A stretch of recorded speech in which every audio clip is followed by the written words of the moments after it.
All right. Probably the final stream of my Disco Elysium second playthrough. Like to cap this off right before the Elden Ring DLC tomorrow. Um, Not gonna do the Communist Vision quest, unfortunately, because there are 9 hours left in game until I can go do that again. So I'd rather not wait that long. I don't know if there's anything I can do to even kill time. So,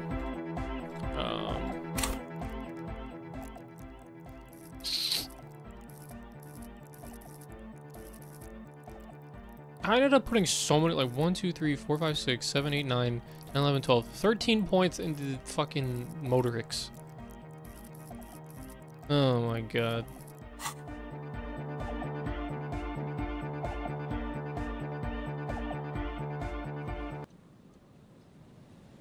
Could have put that into anything else, but it was necessary. Right.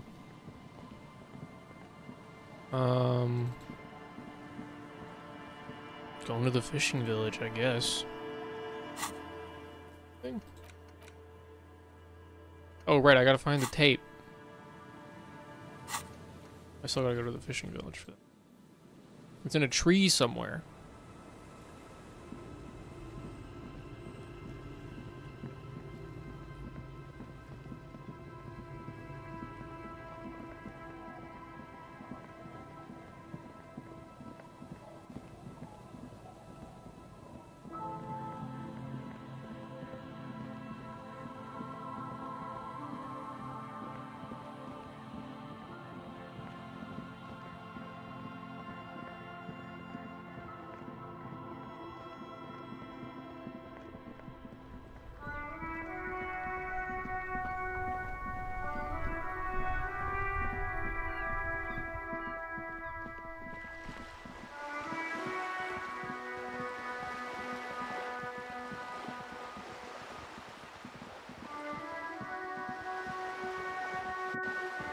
I have no idea where this tape is.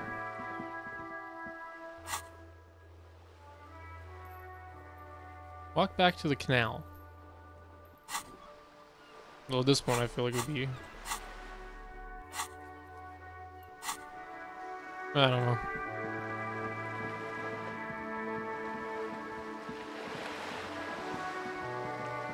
Might as well run my ass over again.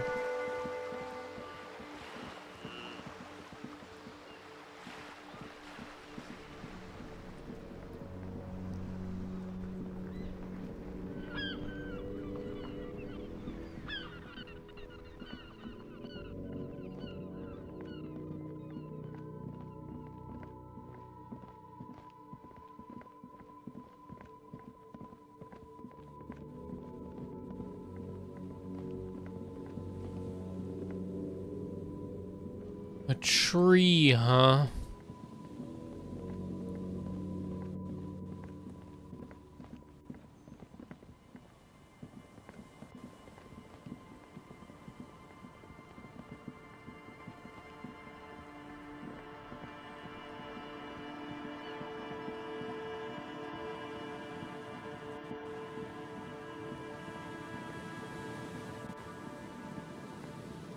I'm just gonna look it up. Don't want to waste more time. Was any of this? Make Van Eyck's.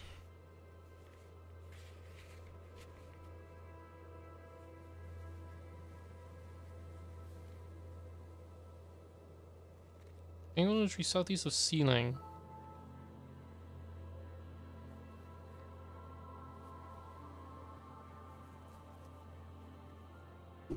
Okay. Back across by Sealing.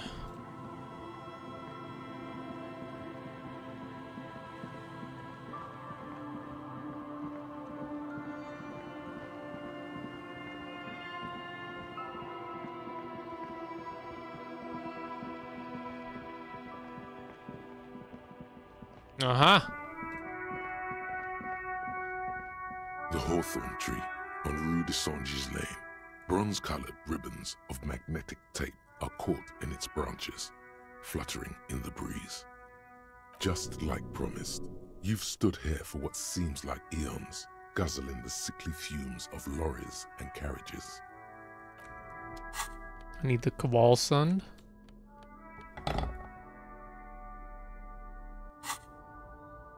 The gnarled hawthorn tree on Rue de Saint-Gilles Lane.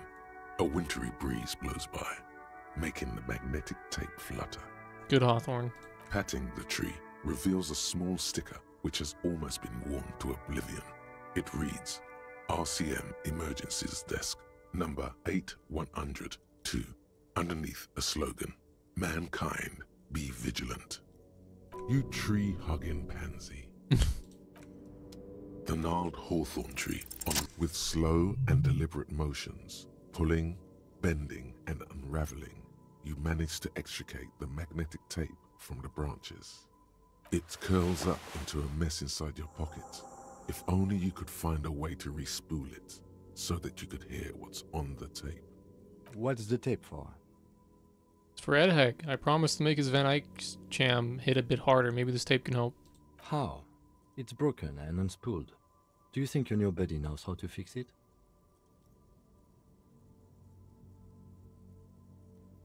I'm not sure, but I'll find out. Maybe Egghead can point me in the right direction. Okay, he has to. He's the master of ceremonies after all.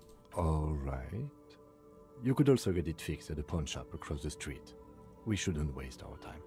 You know, since tape spinning isn't really our day job, solving murder investigations is. Good idea. He might have the tools. Oops.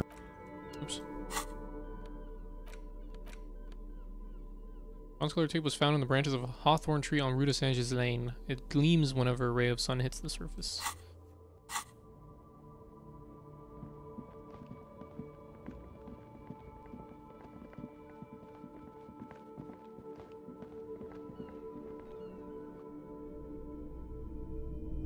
Hey Roy, wanna help me out? Hello. Let me know if I can help you with anything. Hey, do you know how to fix this? You mean re-spooling? Yeah, I do, but... Great. Could you do it, please? This is important. I need to be able to play this tape for someone. But I'm not some Mr. Fix-It. I'm a pawnbroker. If you want to pawn the tape, sure. Although it looks pretty... worthless. Just explain why you need this so much. He's bound to understand. Worthless? It's not worthless, Roy. This could be the next big thing for the local dance music scene. Huh? What do you mean? You know that old church down the coast? Yes. What about it? I helped some young ravers turn this place into a nightclub, and they play these weird beats there, which they call anotic music. Is it any good? The music, I mean. No, that's the thing. You can't believe how unbelievably thin the beat is. There's nothing to it. No bass. It just goes bzz, bzz, bzz. But this tape could make it hardcore. Man, you're really invested in this. Okay, I'll help you out. It's going to take a moment, though, so just sit back and relax. You take some time to look around the store. The play of visuals all around the pawn shop is mesmerizing. Suddenly, Roy turns back to you with a reel of tape in his hand and coughs. This took more than just a few moments. That was at least 15 minutes. Yeah, it was. Re-spooling isn't that difficult, although I had to mend the tape in a few places. Anyhow, it's yours now. Well, thanks for the help. Yeah, my pleasure. I'll do what I can for true passion projects. Just try not to use this tape for negative photon emissions. Take responsibility. Okay. Thanks, Roy. It would be faster to just run in front of the whirling rags and teleport.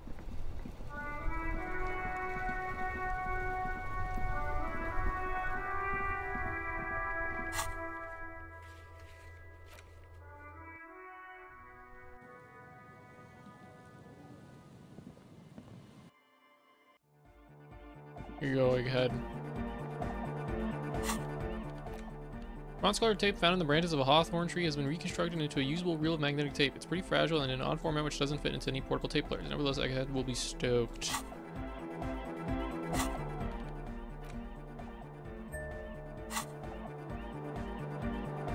Good morning, comrade. Yeah. I forgot I made him a communist. I found this reel of tape. Maybe you can use it to hard up Ike's jam. Yeah! Remix time! Tape goes here, into deck B. A hand on his ear, he listens to the audio through his headphones and shouts. Wow! Did you get this from Arno himself? A great excitement is bubbling to the surface within him. This is big. What do you mean? Listen, I'm just going to show it to you. Ready? Ready.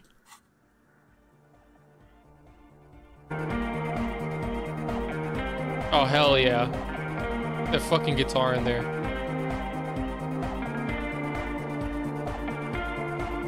Banger. Wow! Here's that? The signs match perfectly! Now, if only we had the beat for the full assault, it would be unbelievably hyper! What is this? It's good. How did you guys do that? You're right. It's uncanny how well it all goes together. Something else must be going on here. Yes, but what if Van Eyck based his remix on some forgotten local melody, like a folk song, and you just found the original piece that inspired him to create this jam? That would explain why it fits so well. Nah, to me it sounds like classic Van Eyck. I don't think he needs any inspiration from folk songs.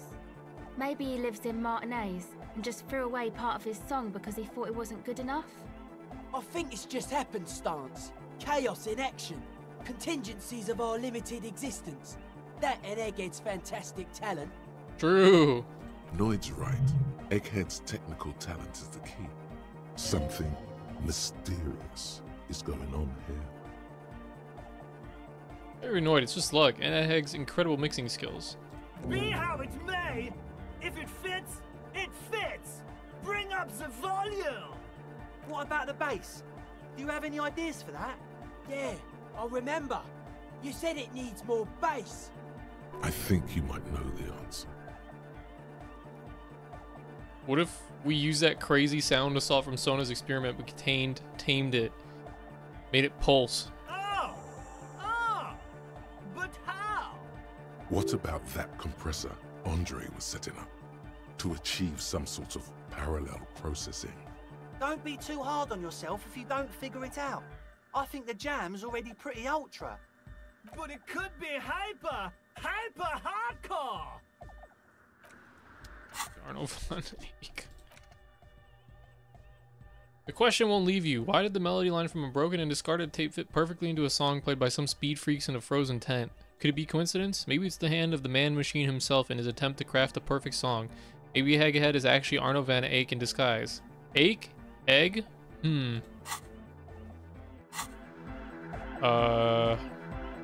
Interfacing, huh?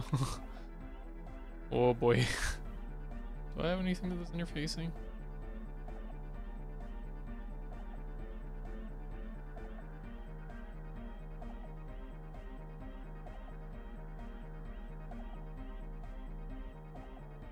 It's just the gloves, isn't it?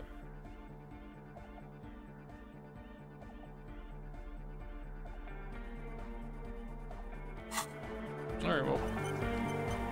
Just fucking try it. Nope. Bzz, bzz, goes the track in the background, never ending. You can't grasp what's missing, but you can try to make something. The young man bobs his head to the music.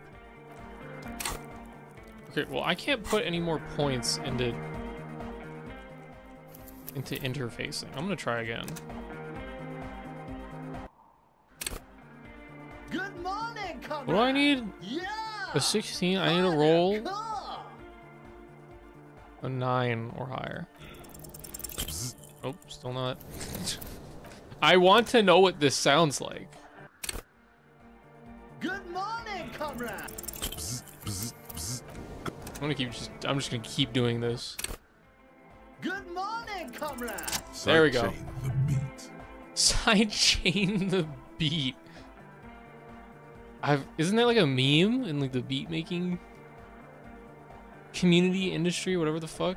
Sidechain, what does it even mean? Listen, you can use the compressor to select between which track it's compressing, either the auxiliary signal or the main input from the tape. Make it alternate between the signals. The compressor controls the gain based on the level of the signal on the aux sidechain input. It will allow maintaining a loud sound without peaks that fill up all the headspace. Okay. Egg, you need to start sidechaining it. Sidechaining it, you said? Then he puts on his headphones and his eyes go wide, wider than they've ever gone on drugs. He starts jumping up and down with bliss, in total silence, still listening to his headphones. Hey, what did you do to Egghead, Cop Man? Did you break him? Just wait and see. Are you ready, pussy? Noid straightens his back, ready Posture for check. the beat. I was born ready, Egg.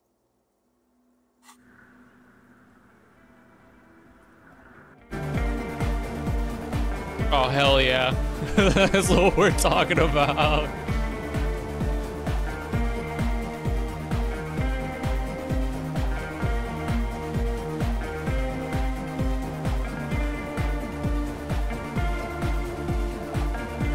This is dope.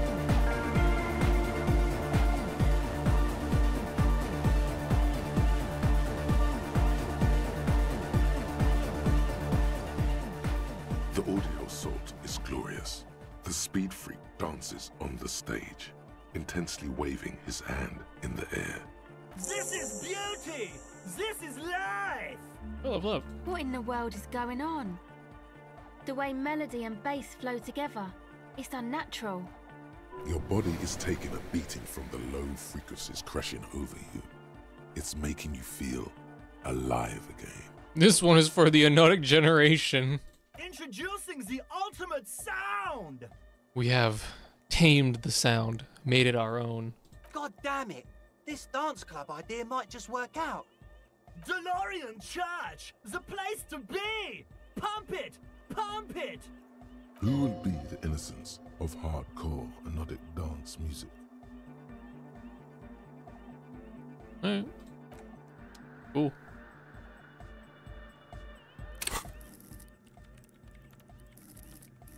I'll just get an Empire up to 10. Why not? Cool. Sona, what do you think about us using the horrible Yes, noise? What is it? The swallow, you mean? Great.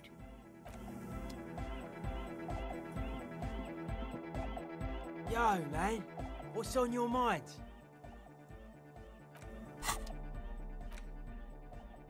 Conceptualization.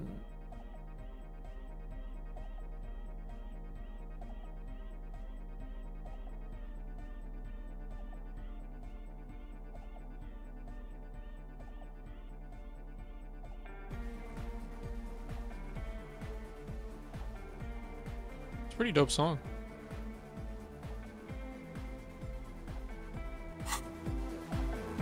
Yo, man.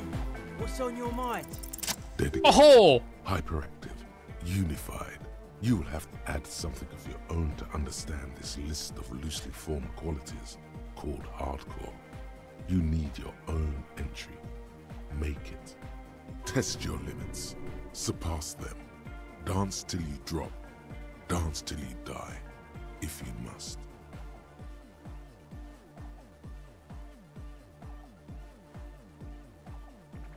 Let's see, hard people, hard republic, hard cell, hard party, hard riot, hard government, core membership, core secretary, core teachings, core fighters. I'm going to truly wreck myself as a machine of modern party in a final showdown between flesh and spirit. See the sunshine, we ain't stopping, keep on dancing till the world ends. If you fear it, let it happen. Keep on dancing till the world ends. What's happening? Fuck grammar. Not only have you internalized the hardcore aesthetic, you've also contributed to it. How hardcore could you possibly become? Low-core people come around you to correct your typos. It's hardcore here, hardcore there, hardcore core in a third instant. What's going on? Those aren't typos, man. That's how core hardness works. If you don't know hardcore from our happy hardcore, what the fuck are we even talking about? I don't know. I don't know. I don't know what's happening.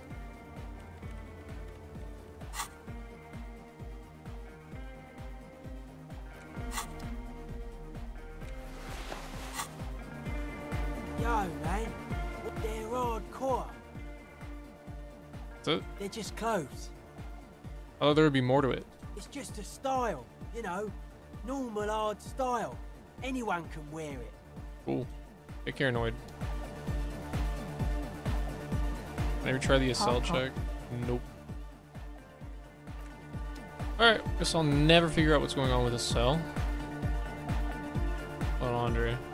Oh, the god of dance is back! I'm dancing with the god of dance! Goodbye, officer. Alright. Only things left to do, I suppose.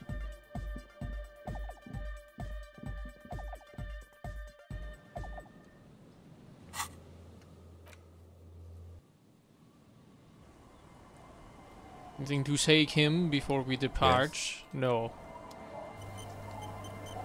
Alright. Oh, time to climb on this. Yeah, anything else you can say, Lillian? Be careful out there. Sea's calm as death, but still. There are ruins underwater. You can scrape the paint. Or worse. Seeing you.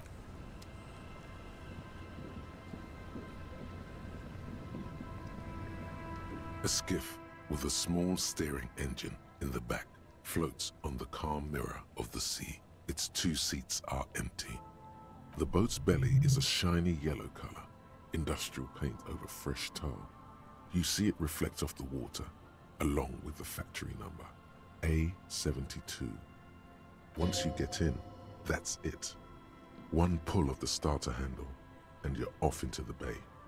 A strange trepidation comes over you. Are you sure you want to go now? Have you made all the necessary preparations? Closed all your accounts? Remember what the net picker said. It's a small tank. You won't be going back and forth on this.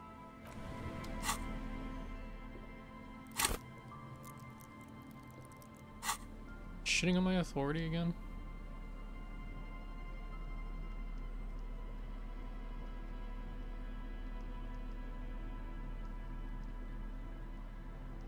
These 2 things,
I do this, and then I do...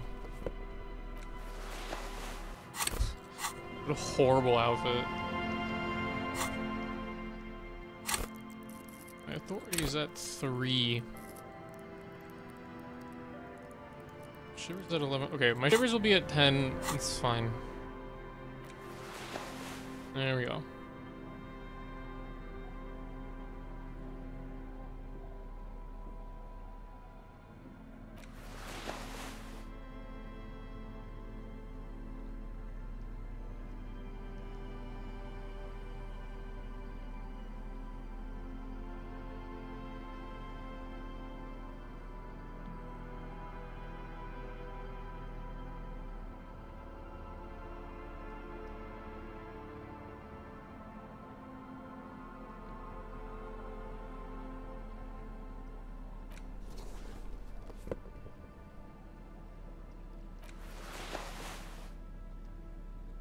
Oh yeah, fuck it. Why not?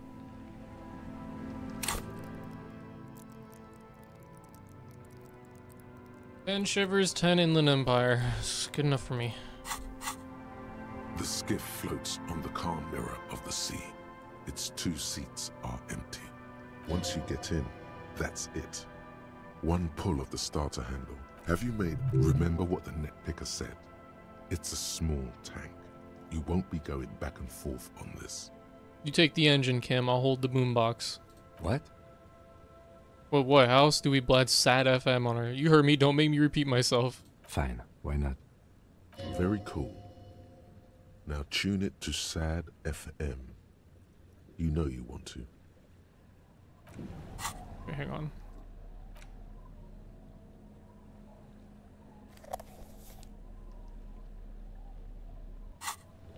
The skiff, once you get in, that's it. Have you... Remember... Do I have to do anything? The porterier is just... Push. The harbor. That He's is right. the wrong one. The It seemed authentic enough. Still, there's more... I think we've got... As you... The contrast... I don't have to say something. Whatever. Just get The in. skip, once you... Have you... Remember what the net picker...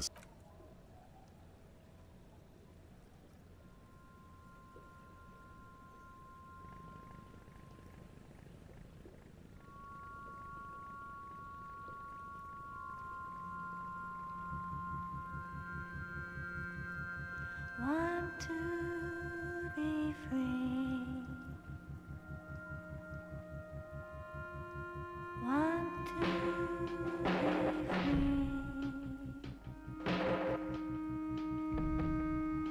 It will last forever.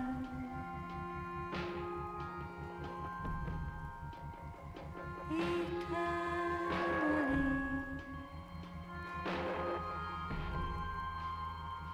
Want to be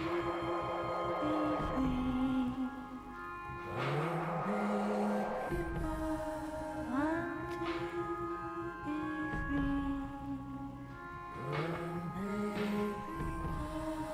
It will last forever.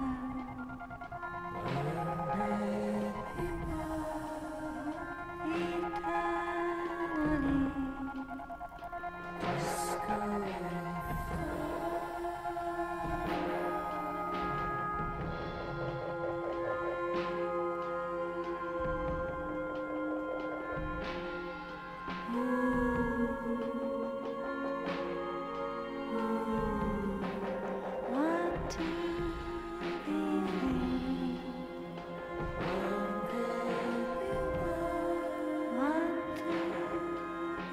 free. It will last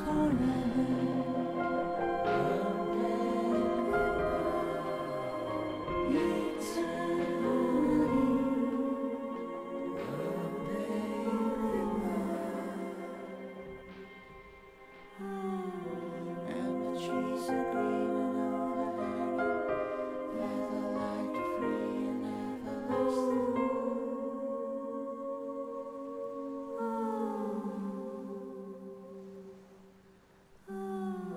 And the trees are green and overhanging, featherlight free and everlasting.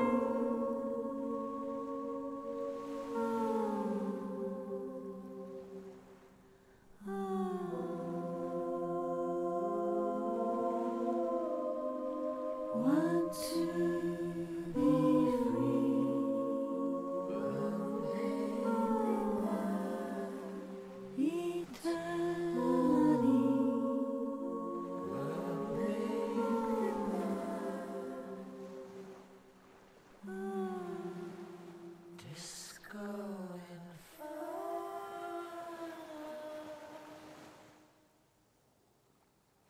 The boat comes to a slow stop. The lieutenant turns the engine off. Then there's silence. In the silence, a sputter of wings. A flock of quails takes off in the distance. There is very little wind here today. The ghost is standing still. You look at your arms, then the cliffs above you. Let's go.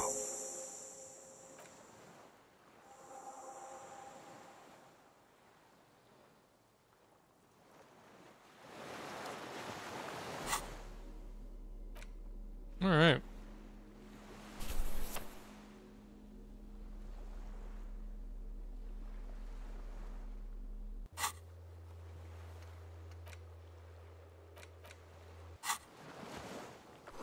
Makeshift bridge. The bombs are powerful enough to break the foundation. Yes? Rusted chain trails off into the ocean. The chain trails off into the ocean, connecting the island to the supply depot on the coast. This leads to the depot in Land's End. Ah, yes. So it seems. What do you think it was used for? For bringing munitions to the island, maybe? And supplies? You could also lock the bay when you raise the chain. Lock it from whom? From enemies. Enemies of the commune of Revachol. This sea fort was a revolutionary fortification, I believe.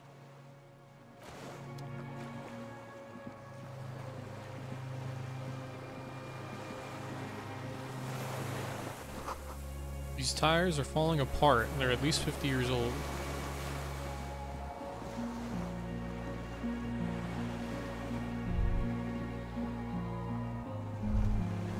These stairs feel ancient. Soldiers' feet ran up them a long time ago. Attention, inflammable.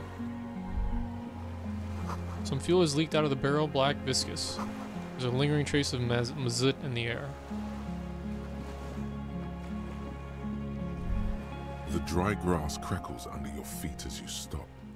Far away, birds' wings touch the still surface of the sea. The flock of quail departs, now more than 100 meters away, 102, 105. On the islet, there is almost no wind, just snow quietly falling on the reeds, bulrushes swaying on the waterline, long dried leaves chafing against each other. The great ghost of the air is holding its breath. A silent hiss, sea air moving through the needles of a pine tree. The faraway roar of the city, distant like today's dream. Before it, the sound of sand, the low tide filtered through its grains, a bird tending to its feathers. Snow falls on the water, melting away without even a whisper. A low hum. The air slowly moves through a concrete box, through its ancient slits and cracks, resonating, hollow, a big building. Air flows out of a pillbox window. There is very little there. The air cossets flowers on a meadow. Absolute silence. Reeds motionless. Bulrushes motionless. A flake of snow falls on an extinguished campfire. Hiss. Col de Mamadakwa. Oh! We are way out now. Way out in the west.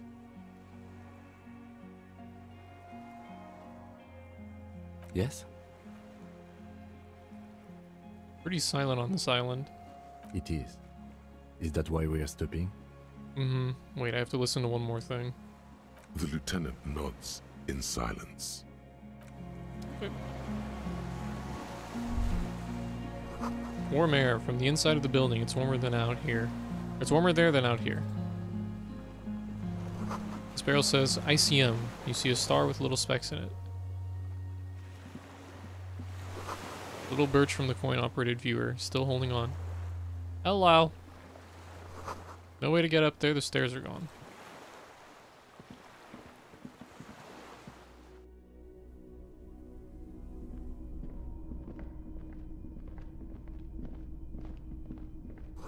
Careful, these stairs have collapsed. This was once an armament rest.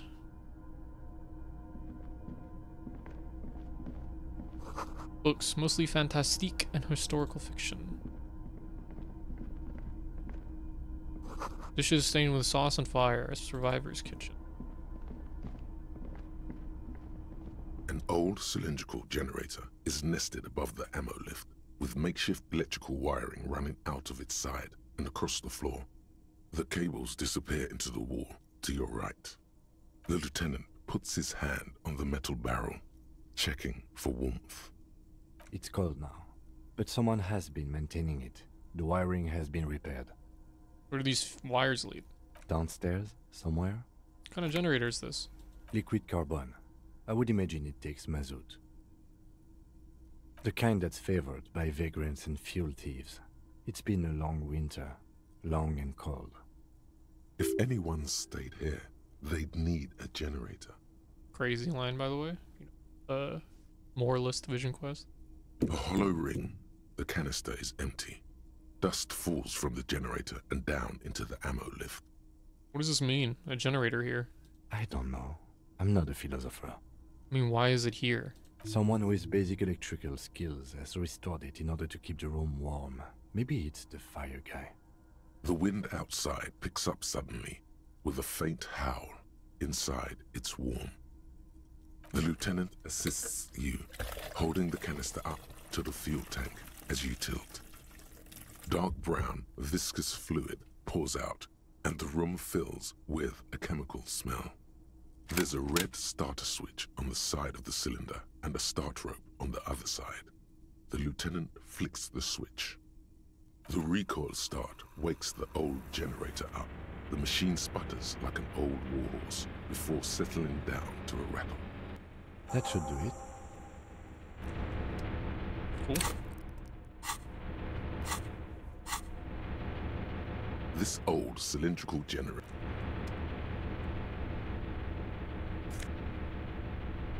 On Arrower shirt. Cool.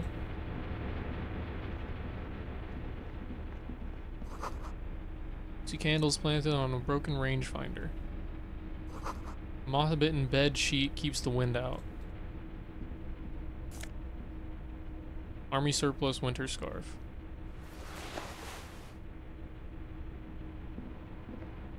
Books and magazines lie scattered on the floor and on a makeshift cupboard.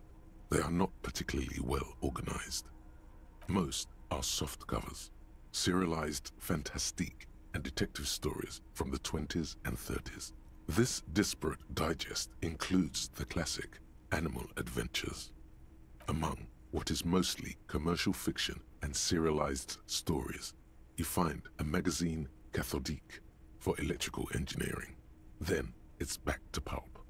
Light erotica, an international thriller about circuit benders. Someone's made themselves a home.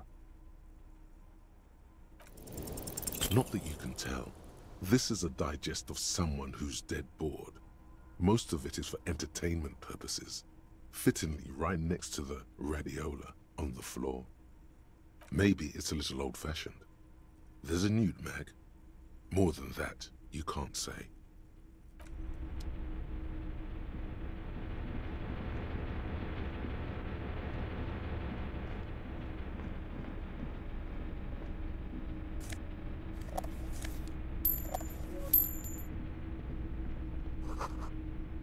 Great blast room must weigh over 10 tons. Rust peels off.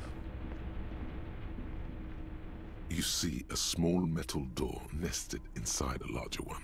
A heavy steel blast door. There is a conventional keyhole above the handle. It's very small. It's on the other side. Another part of the island, probably. The lock looks like it could still be usable. How do we open this? Maybe this is one of the doors we don't open? He's right. It would be better to open its big brother. A powerful engine hangs under the ceiling. It must control the blast door. I find us not opening it highly unlikely. Alright, I retract my statement. It was naive. Let's look around and get it open.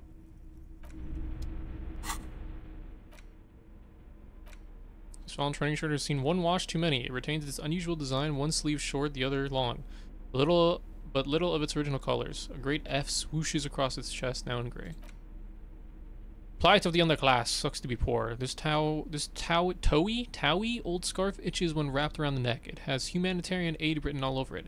Yet you know that thousands all over the Isla are suffering the same fate as you, the fate of uncomfortable army surplus scarves.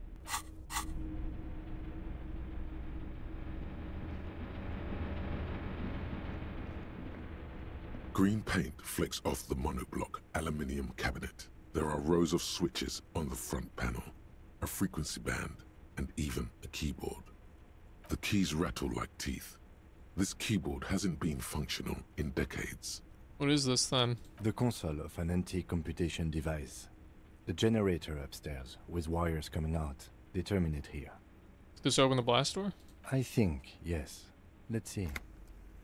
That one. The blast door opens with a series of clicks. A shaft of light appears, then widens as the light shines in.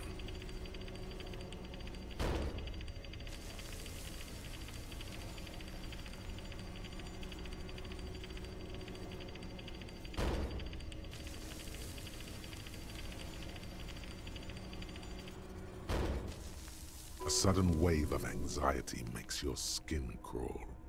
No, it's more than that. There's something there, Oh, waiting. shit. After you. What's there? I don't know. A thin wisp of smoke rises from a charred black fire pit. The wind picks up, then dies down again. I'm scared. Don't be. I have a gun. I also have a gun. I know. It was not easy to acquire. Let's go. True.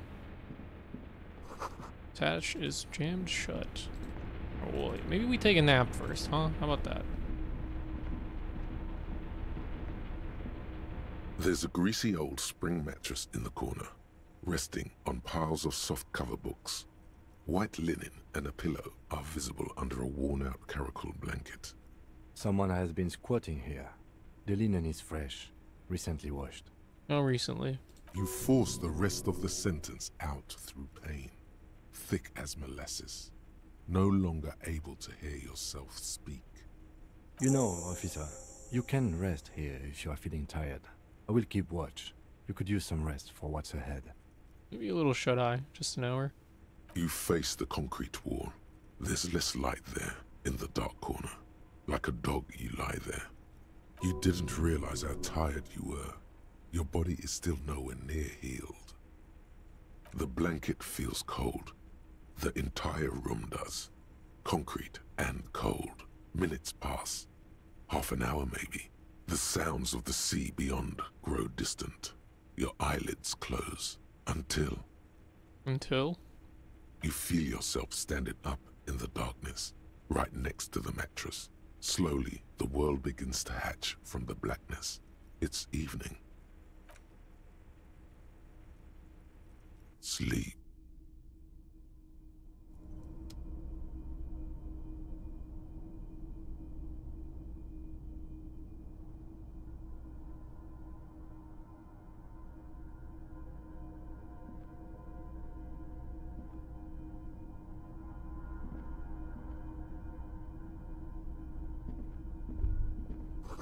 The lieutenant is no longer here. Go outside to the beach.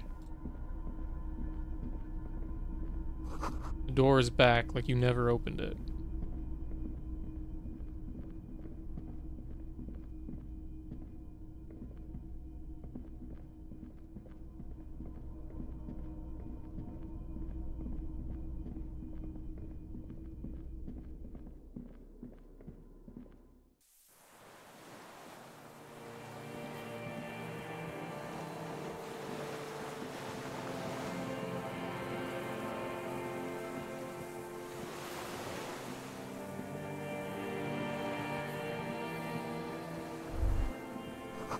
Go down to the chain, there's something there.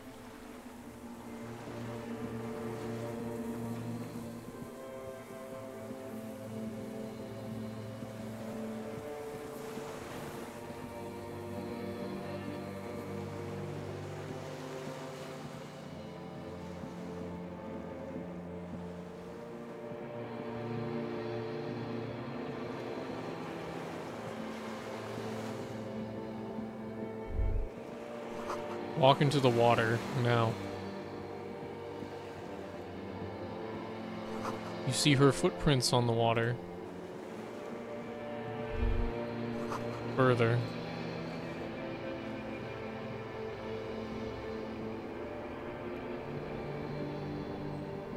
Dolores Day, the innocence of humanism, internationalism, and the welfare state turns around to face you.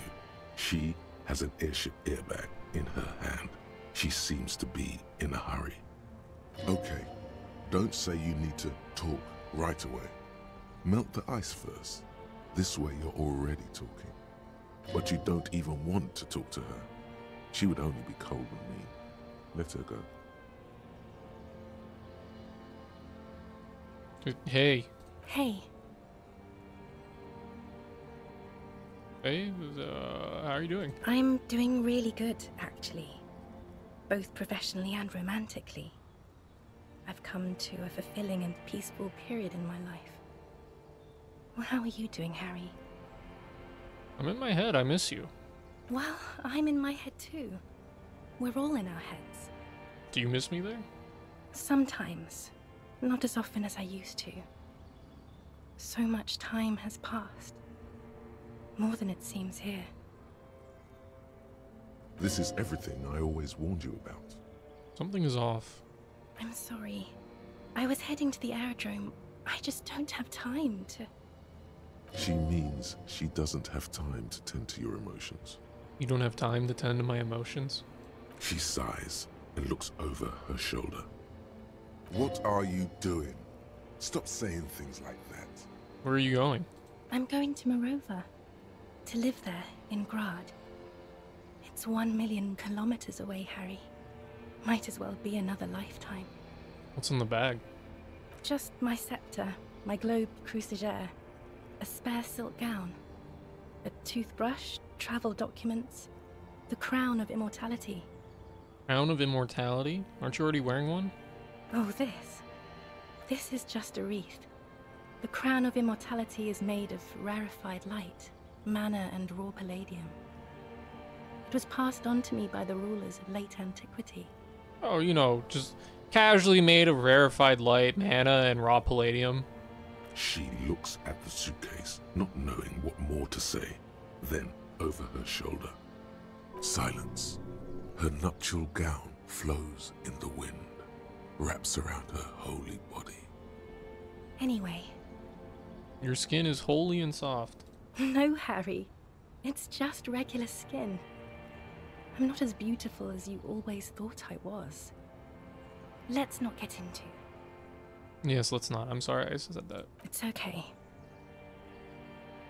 You stay for a moment. We need to talk. We need to have one more massive epic showdown. No, Harry. No. I don't want a massive epic showdown. I want to go to the aerodrome. I have tickets for the 10:20 flight to Morova. Really. We don't have anything to talk about anymore. Every combination of words has been played out. The atoms don't form us anymore. Us. Our love. Our unborn daughters. It's all gone. I have to go to the aerodrome. I have to leave Revachol and you. And you have to be alone. In hell. Forever. That's just the way it is.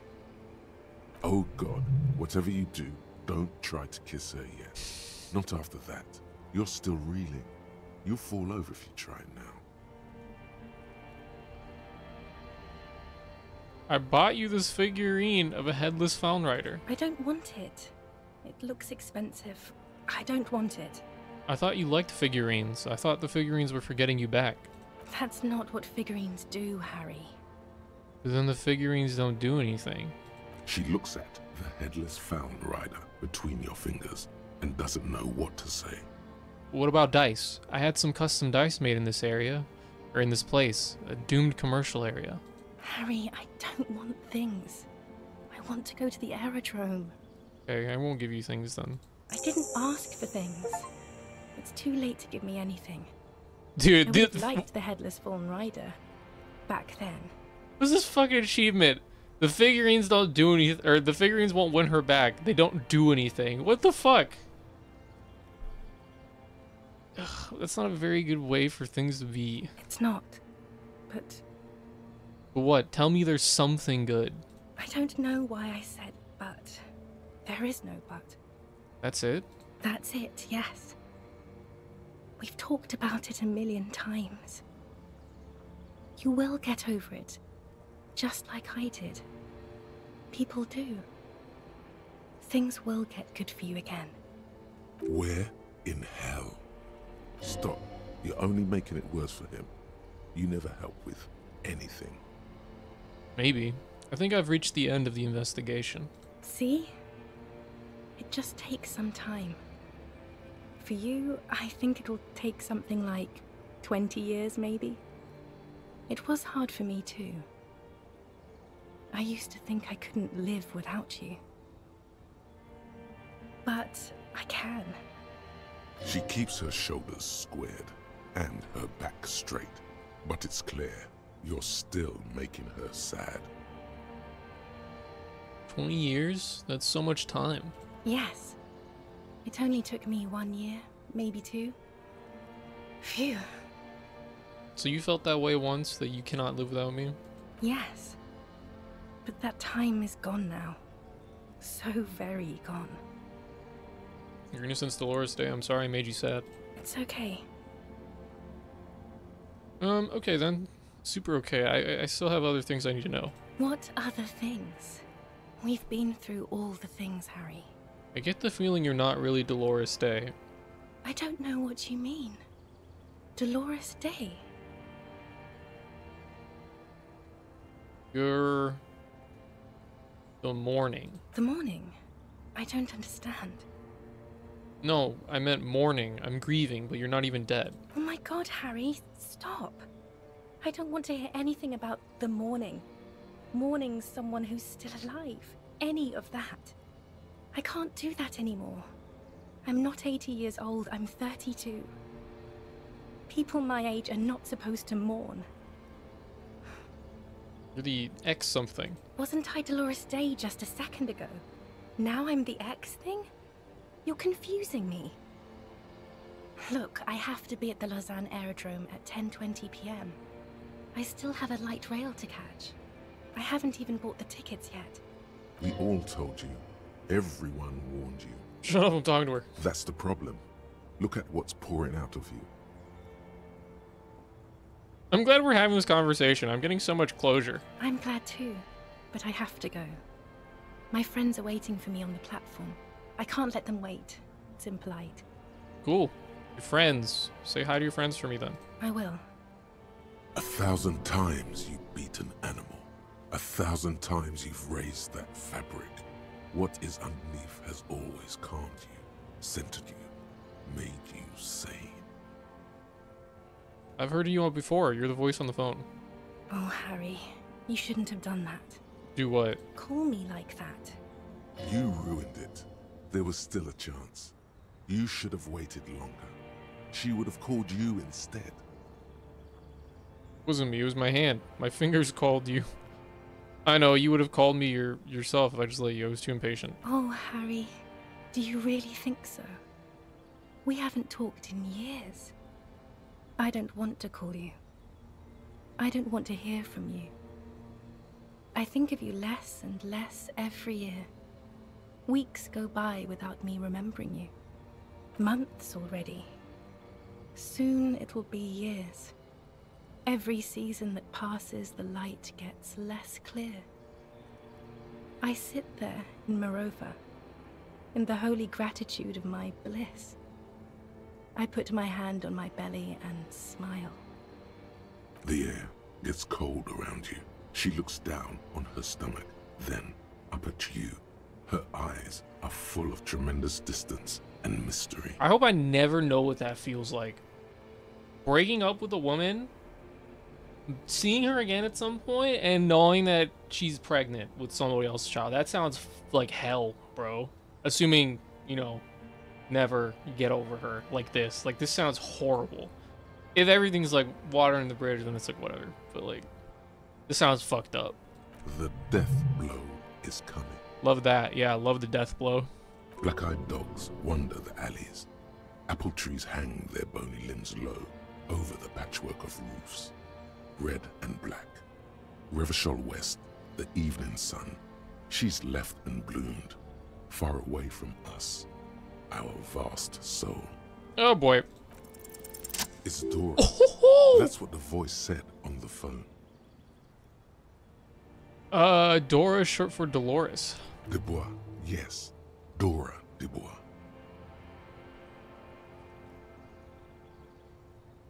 That's why I think of Dolores Day. Why what? Are you Dora Dubois? Oh no. No, no, no, no. We're not doing that again. That was not the death blow yet. You saved yourself. For now. Keep stumbling around, and it will happen. You're just an evil ape. We're all just evil apes. You don't have to hate the world. Can't you see how kind and beautiful everything is? I don't have time to deal with your pessimism. There are so many people at the stop at this hour. They're all going to the aerodrome. Beautiful world, beautiful aerodrome. See? The weight is you and your hate. On second thought, you're Dolores Day, Queen Regnant of the territories of Mundi and Insulinde, and nothing else. Yes, Harry. I am. Things have gotten much better for me, now that I am the ruler of the known world. Oh God, it's already so late. I have to go, Harry. A tiny golden watch with red straps around her bony little wrist. Not pressing this one. I know it's a 92%, but this feels like the kind of like you auto-fail this regardless of how high you roll. But you said I have a vassal and you always come back to it. We both said a lot of things. We were very young. It was her. I can feel it. I can see it in her tender long fingers, in her wrists. Her hand wrote it, said those things. Actually, you didn't say it. You wrote it in a letter, a handwritten letter. I kept it in my paperwork. As Queen Regnant, I write a lot of letters. You need to recite it to her, for effect. All of it. No summaries. Yeah, put a stake through your heart. She'll get hurt too. Collateral damage. She won't get hurt. She'll bend out of the way.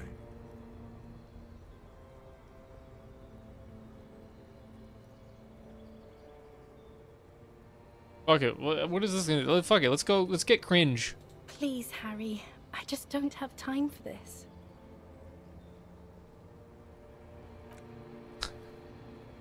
Jesus.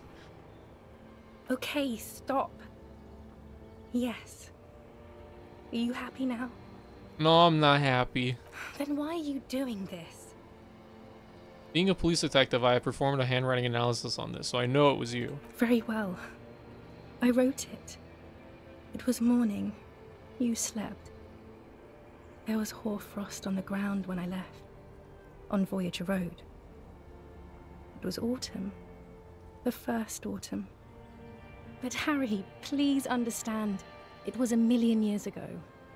No, it was 100 million years ago. I was someone else then, filled to the brim with love for you, hanging on your every word. Oh, Harry, you were the coolest. But I am no longer that person. This has taken her place. It will devour you. Harry, I will eat your mind. Wonderful. The light of the video rental shines through her dress now. A DeLorean figure, cut in black, moves below. It's still her. Her legs, her breasts, her hips. I was cool? The coolest. With your leather jacket and your boot-cut pants. Smoking in the bus stop. I wanted you to be the rest of my life that day. And you were. Some of it, at least. You were my first. My first kiss. My first time to have sex. The first and worst time I fell in love. I will always have that with me. It's a fact.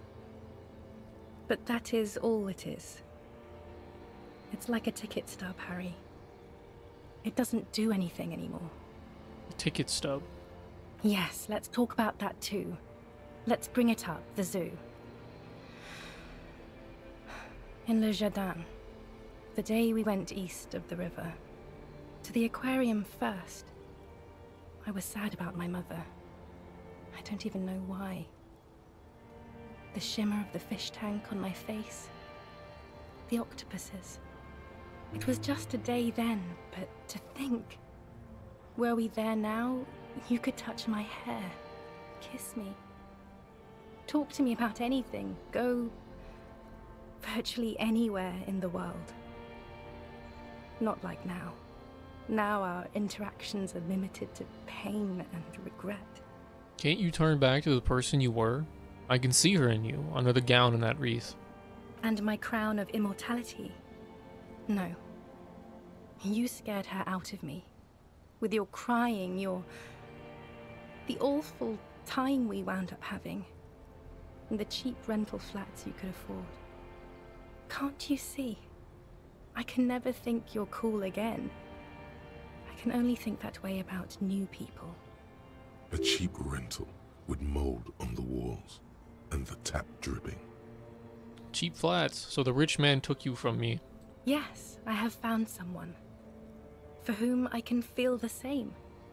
A copy of my love for you, only this time he is careful and rich. He will not lose me. It will go somewhere, it will grow. Harry, do you notice how none of this is very funny? Yes, you're the least funny part about me. I hate being that. I don't want to be anything for you.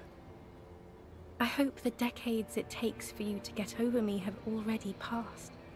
Voyager Road, I know that place. Where is it? It's here, Harry. We are on Voyager Road. At the end of it, 300 meters from the stop. We used to come here to rent videos.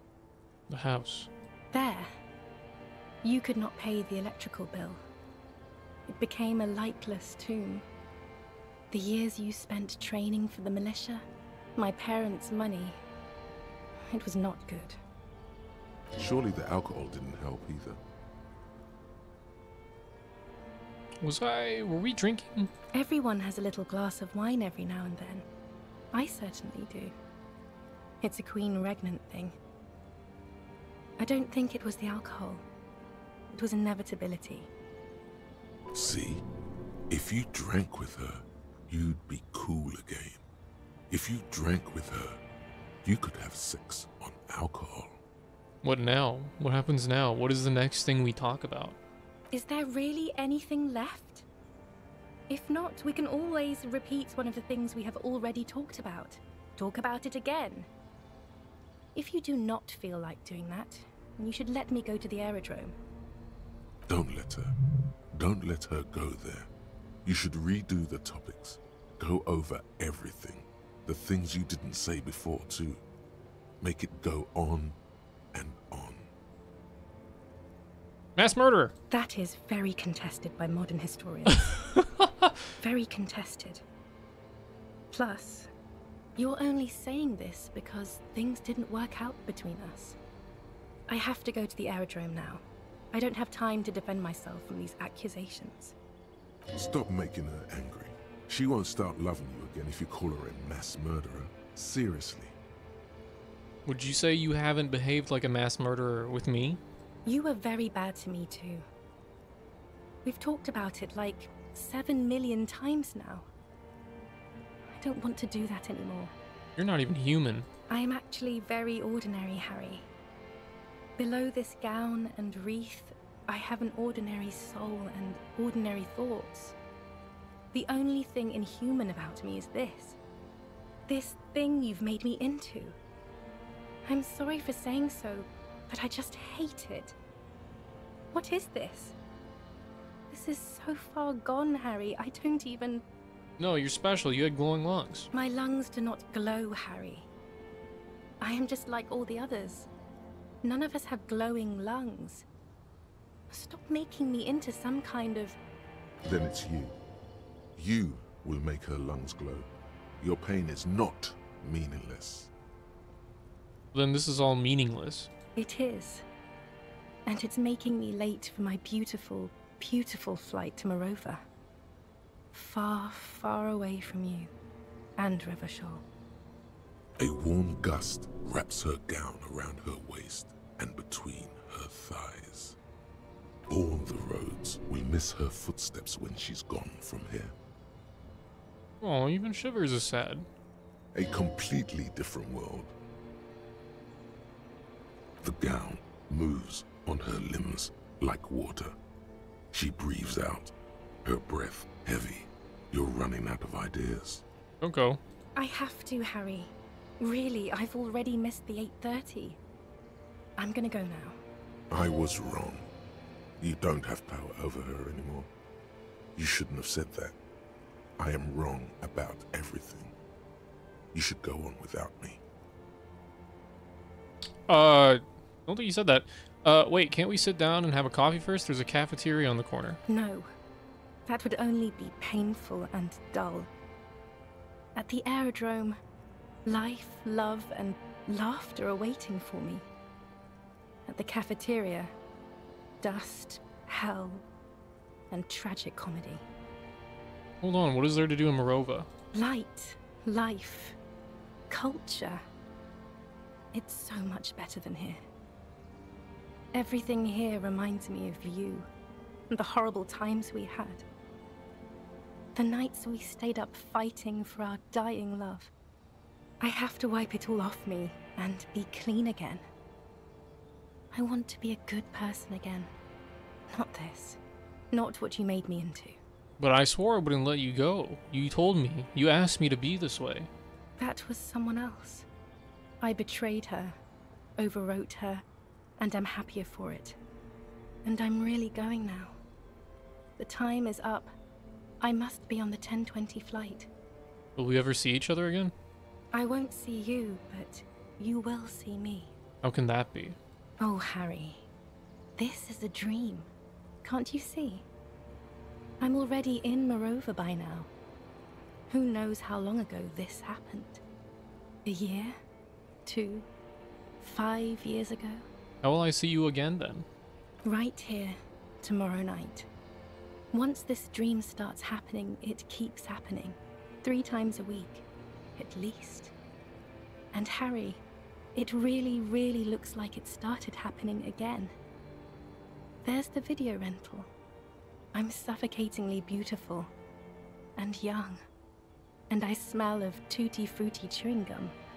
Like I did that time when I asked you for forgiveness. After leaving you the first time. So long ago. But this is intolerably bad. Oh yes. This is real darkness. It's not death, or war, or child molestation. Real darkness has love for a face. The first death is in the heart, Harry. See you tomorrow.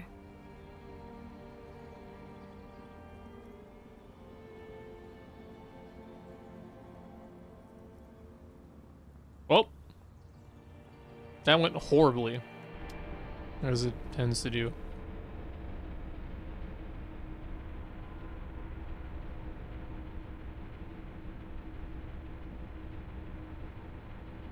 You're up quick.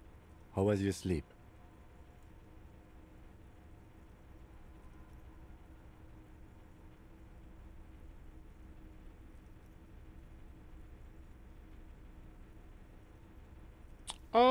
My sleep was deep and invigorating. Of course. I was just thinking maybe you've torn your stitches. Are you ready to move on?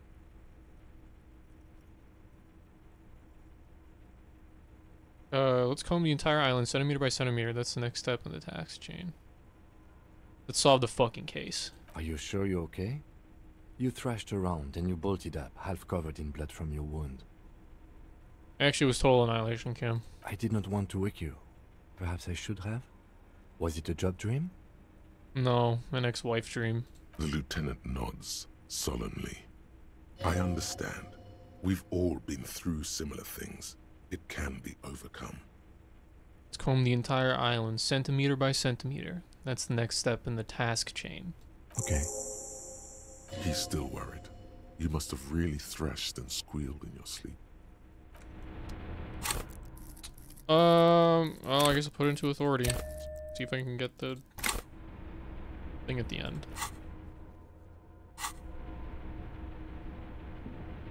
The greasy old spring mattress lies in the corner. Yes, anytime. If you need a rest later, it's okay by me. You don't have to be a hero. Which door? Which door? Which door? That's the one that's upstairs. Down here. What's the one out here?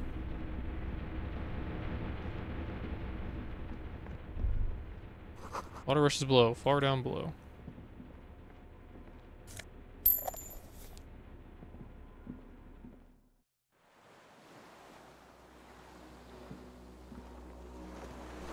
Firing slit. Can't see inside. Must have been a direct hit to take out such a huge chunk. Distant sound of cargo ship. Signal horns echo on the water.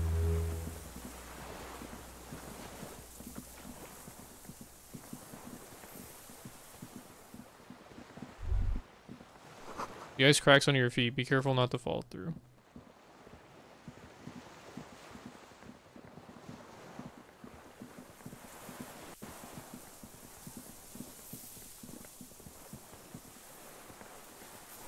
The winch is broken. Russ has eaten what remains of the chain. A strange feeling looking at the water.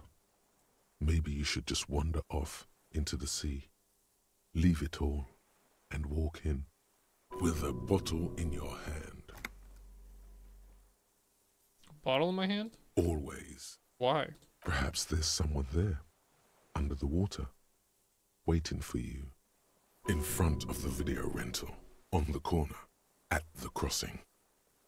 Smelling of tutti frutti and betrayal. Maybe you know it's going to hurt. But it's cold. Yes, cold and still. But love is warm, like the inside of her mouth. No, no, no, no, no. Yes, yes, yes, yes. No, we're not starting with that. Not now. Not this time. This thought is over. In the still mirror of the bay, you see Martinez, reflected. Tall edifices of ruins reach into the water, like shimmering towers. And the shacks too.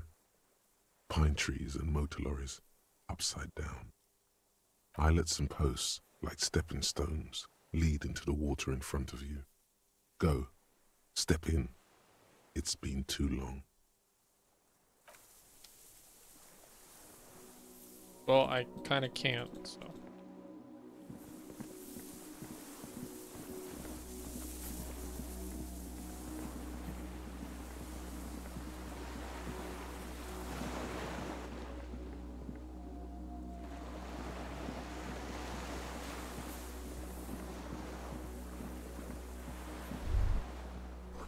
The pain in your pelvis makes you wince, then you continue. Inside of the fortress, you make out the console and the blast door.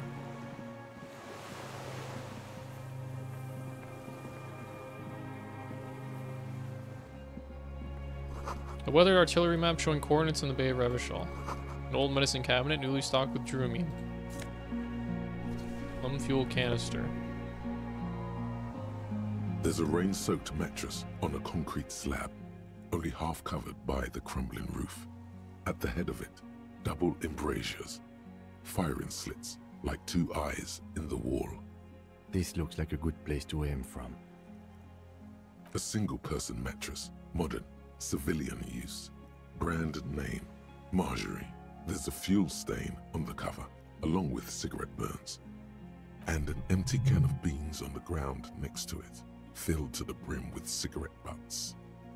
That embrasure, what can you see through it? There's a firing slit in the wall in front of you, like a little window.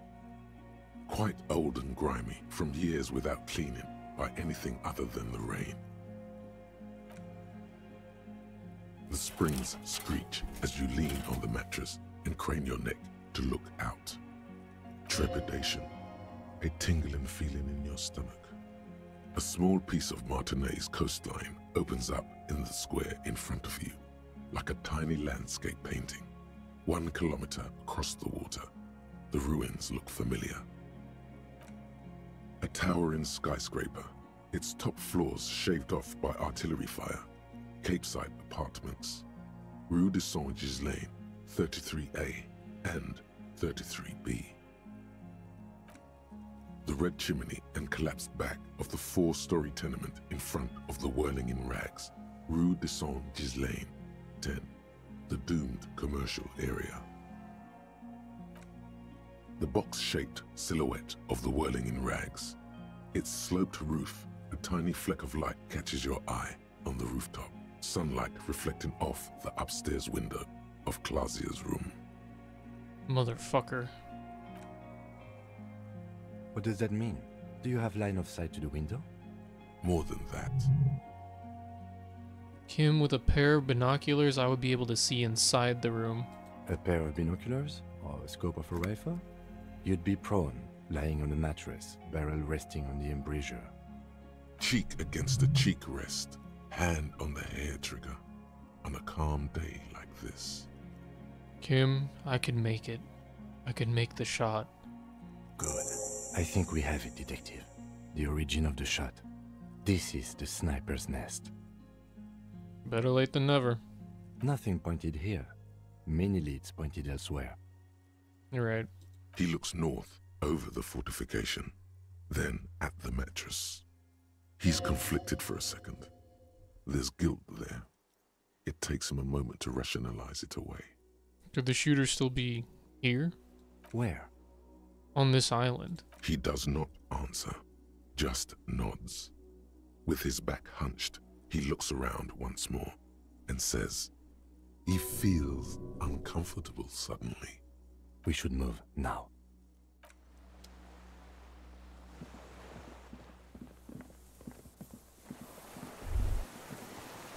You feel eyes on your back. Someone's watching, but you can't say where.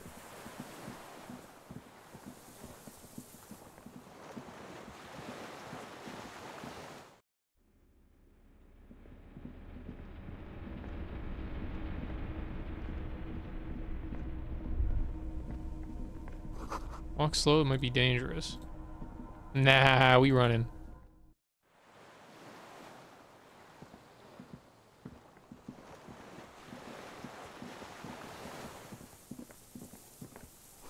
Rubber dinghy, it's deflated and broken. Small white flowers blossom all around you. That they do.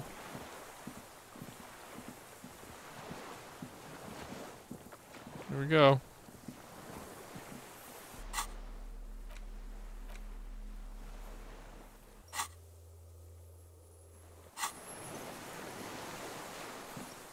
An old man, wearing tracksuit trousers, leans on the frame stock of his rifle. He gathers a big ball of spit in his mouth, then spits it out into the extinguished fire before him. He raises his black eyes, hooded by creased eyelids, to meet yours. Unclouded by cataracts, his eyesight is sharp. He's practically tearing up from spite. Hatred got the best of him a long time ago. This man hates everything. Are you the fire guy? The what now? I can't hear you. Did you recently tell two kids to put out their fire? Two twins? I may have. All sorts of little rats have come sniffing around, trying to give up the position. More authority. The position sounds like a hiding place. Fire guy. Regressive bourgeoisie henchman. Can't even talk like a grown-up. You've retained your eyesight. My eyesight? Yes. Helps me see all the shit. A shudder of disgust passes his right side. His left side remains motionless. Did you close the blast door? I did. And you opened it. How? I fueled the generator, then used the console. I should have burned that console down. How did you know I was coming? Reactionary rock and roll music. Playing on the water. Told you we shouldn't play sad FM. But you didn't say that, Kim. I did. We have entered a world where he said you shouldn't. It is the only world. It was not reactionary, it was cool. The fascists were right about rock and roll. It is degenerate. Hip gyrating, mental illness music. Nice gun you got there. It's not nice. It's a piece of shit. But it gets the job done. Bit of Bell McGrave. It's a 3-Angong 446. A Samaran rifle. How did you get hold of one? It was sent to us by our brothers in the Signal commune. Military aid. It has stayed true to him. He can still make it sing. Signal commune. You heard me. It's good now. Like chalk, white from the ball. Your weapon has stayed true to you. Mine has stayed true to me too. Yes, I bet you've killed a lot of people with it. You fascist fuck. Have you come to make me one of them? We have come to ask you questions, nothing more. If you do not comply, we will take you in. Do you understand? The danger levels here are hard to read. One moment he's a fire, the next, a fire gone out.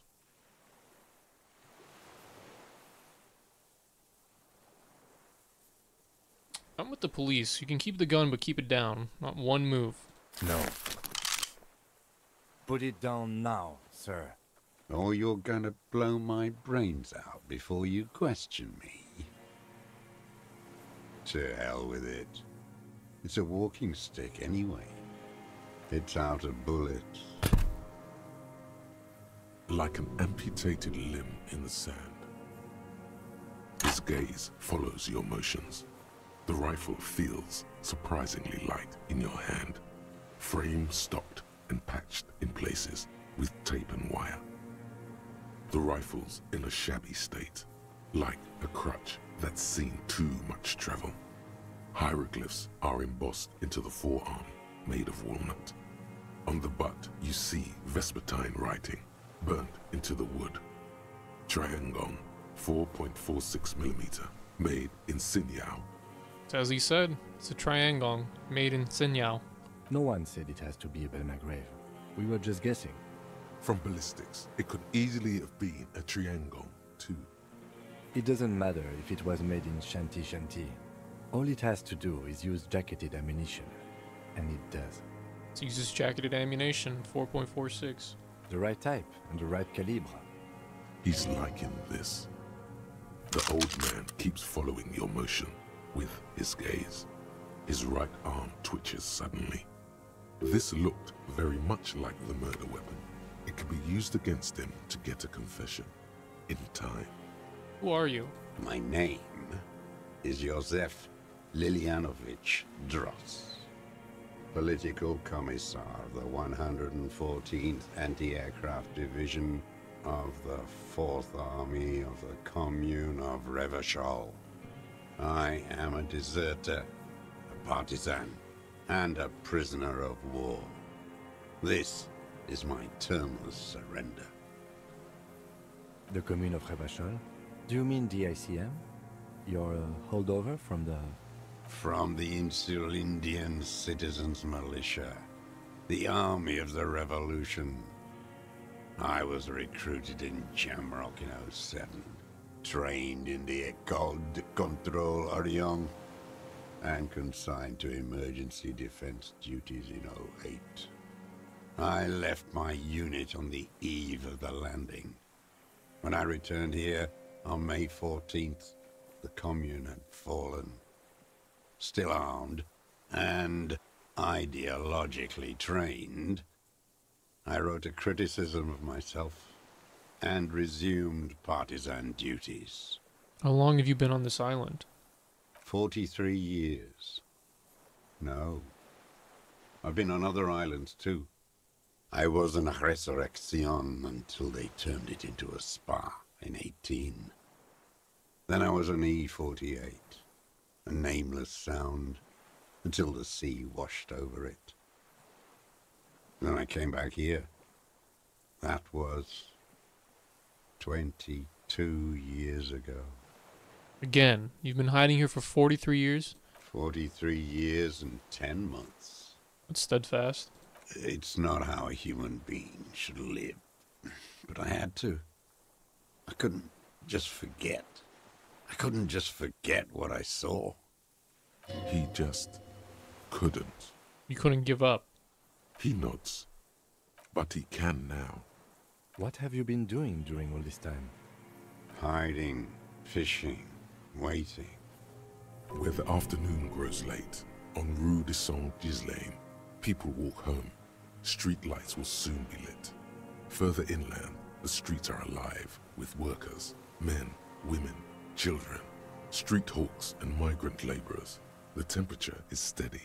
Alto cumulus clouds form above Precinct 41. Two police officers step out of the Whirling in Rags cafeteria. Satellite officer Jean-Vic Mayer inspects a series of burnt black letters splashed across the plaza mosaic. Patrol officer Judith Minot points west. The fishing village. She glances at her watch. We meet in 15 minutes.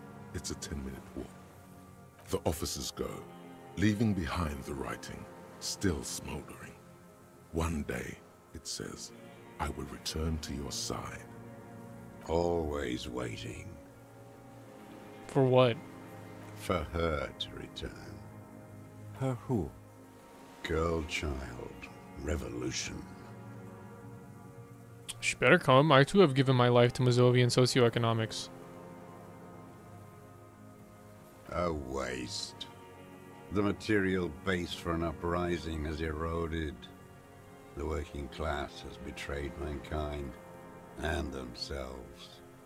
The historic opportunity for a revolution has passed. It will not come back anymore, however hard I try, whatever I do. What has he done? Perhaps a confession will lighten the load. What have you done then? Yes, what? To get things going again? Fan the flame? There is no flame to fan. There is nothing left of the world, of our dreams. You said you deserted your unit. I was just 16 years old, 15 when I volunteered. I had a lapse of faith. And of courage, too. Lapse of faith? You could say I misunderstood the historic role of the proletariat and thought Mazovian socioeconomics were fallible. For a second, I doubted the irreducible laws of historic materialism. A second is all it took. For what? For reaction to take hold. What's reaction? Petty bourgeois terror. It's in all men. It wasn't reaction, you were just afraid. It's the same thing. You haven't seen it. Not really. Not naked. It's impossible not to be afraid. And this was when? May the 13th, 08. 44 years ago. The horizon was black with coalition airships. Their petroleum rose to the sky and it looked like it formed the clouds. Storm clouds. When they started shelling, it was dark magic. Dark magic? The combined might of international capital. All at once, all the greed and terror in the world tore into Revachol. It lifted streets from the ground and turned houses into ghosts. We were in the flak tower, huddled on the floor. The artillery was 80 kilometers away in Ozon, but I knew the commune would fall. We would all be turned into ash. So I said I was going to the map room. A terrible shame, still within him. The lobes of his ears are red with it. The shame and smallness of what he became. You didn't go to the map room. No. I climbed the chain link across the water and hid inland, in the bunkers there, like the weakest of the weak. A mouse, frightened of the ordnance all night, and the sound of the rotors in the morning, whirring. When was that? Airships. Or what I was that? climbed out into hell. The landing was complete. The chain was submerged. I had to swim back. The fortress was half submerged too, shattered. They'd all drowned in the lower levels, or got torn to shreds above. The anti-aircraft gun had malfunctioned. So had I. I left them without ideological direction. It was real. I'd seen it. I'd seen it in reality. Seen what? The mask of humanity fall from capital. It has to take it off to kill everyone, everything you love. All the hope and tenderness in the world. It has to take it off just for 1 second to do the deed. And then you see it, as it strangles and beats your friends to death. The sweetest, most courageous people in the world. You see the fear and power in its eyes. Then you know. What? That the bourgeois are not human. I had to fight it. I had to never stop. What is this place? This island? It's not an island, Dwat. It's a defensive fortification of the commune of Revachol. And I am its last surviving defender. What was it used for? The congenitally deformed King Philip II built it to restrict access to the Bay of Revachol. We captured it in '02, retrofitted the fort with an AA gun to defend against an airborne landing. Against the whole world. In the landing? Retaking of Revachol? Coalition military called it Operation Deathblow. I later found out on the radio they called it Deathblow. You're one of them. Tell me, who speaks like that? We had 50 million people on Caillou alone.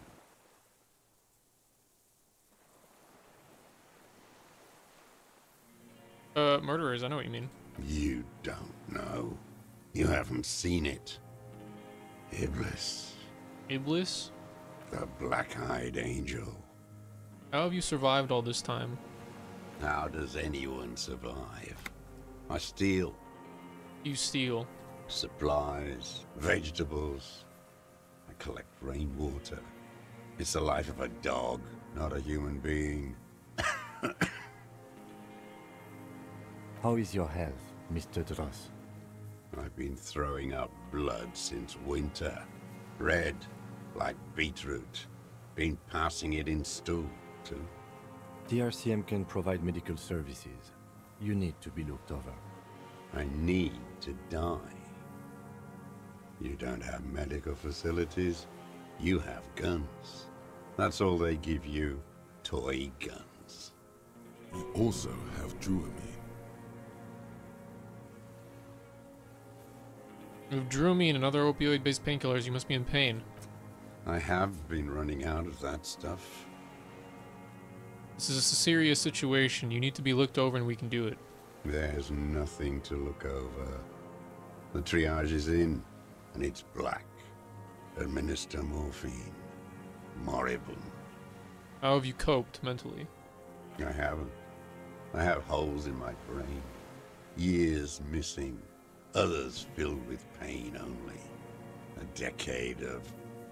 I don't even know what. Inferno? I also live in hell. At least you know it. The traders of this city turned the lights back on in the 30s, after the fighting stopped. Ruins, glittering in the dark like a fucking merry-go-round.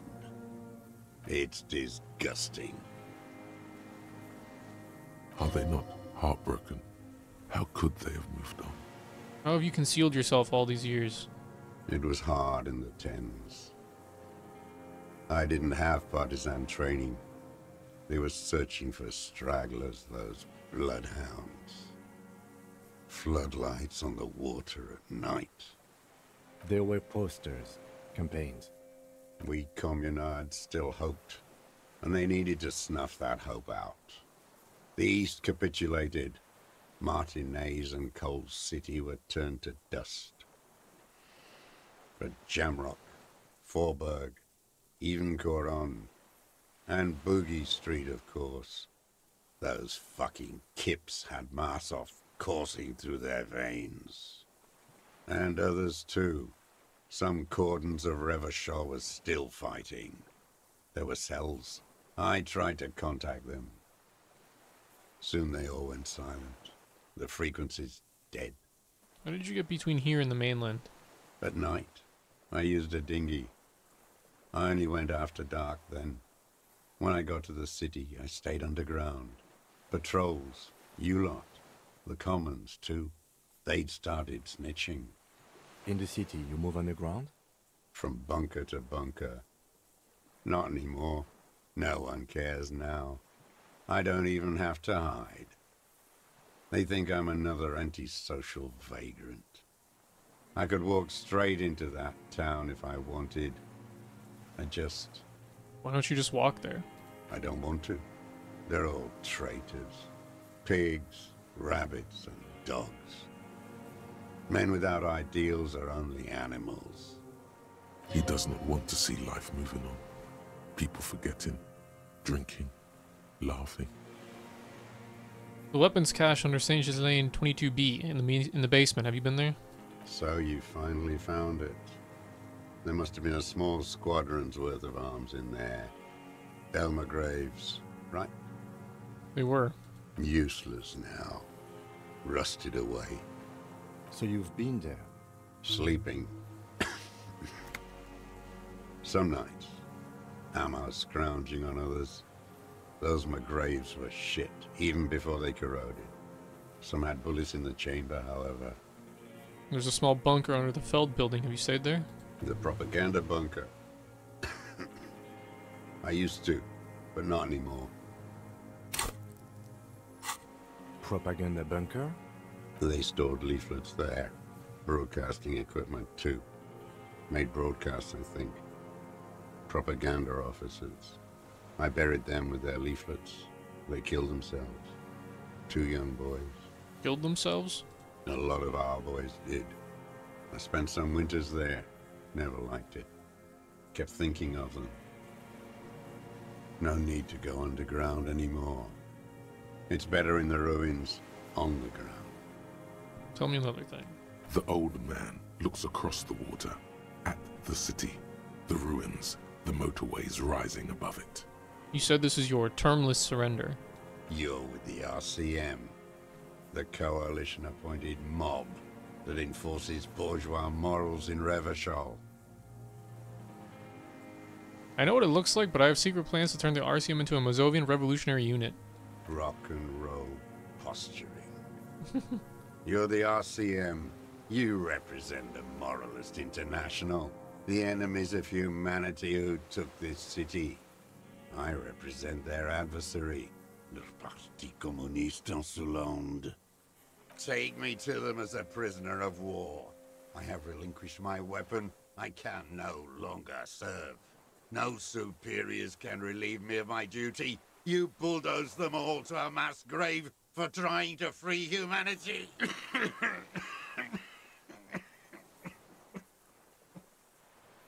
A spray of blood from his mouth on the black charcoal in the fire pit.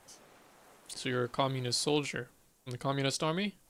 No, I am not a soldier. I am an ideological officer. I belong to the party, not the army. Well, you said you were trained and assigned to the Defense Corps.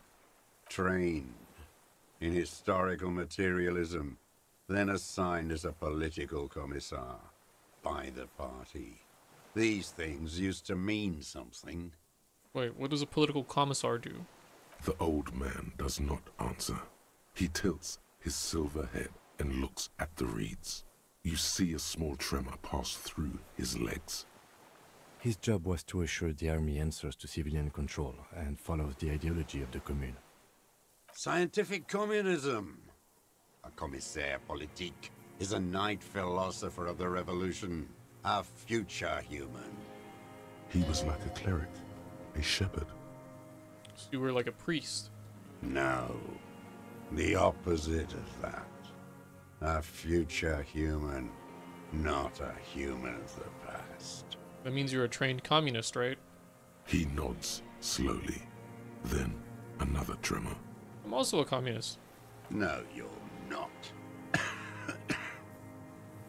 You're a liberast. Liberast? A liberal and a pederast. It's what most liberals are. A liberal? I told you I'm a communist. Detective, we have not come here to discuss ideology. We have come to ask questions regarding a murder investigation. The old man spits into the fire pit. He does not say anything more. A jitter passes his lower body. There's definitely something off with his body. Something more than just metabolism. I have another serious question for you. There's nothing serious in this world. It's a farce. What have you been using this gun for? I've used it for killing people. Here we go. A trail of blood. The lieutenant smells it too. Killing people? It's a gun.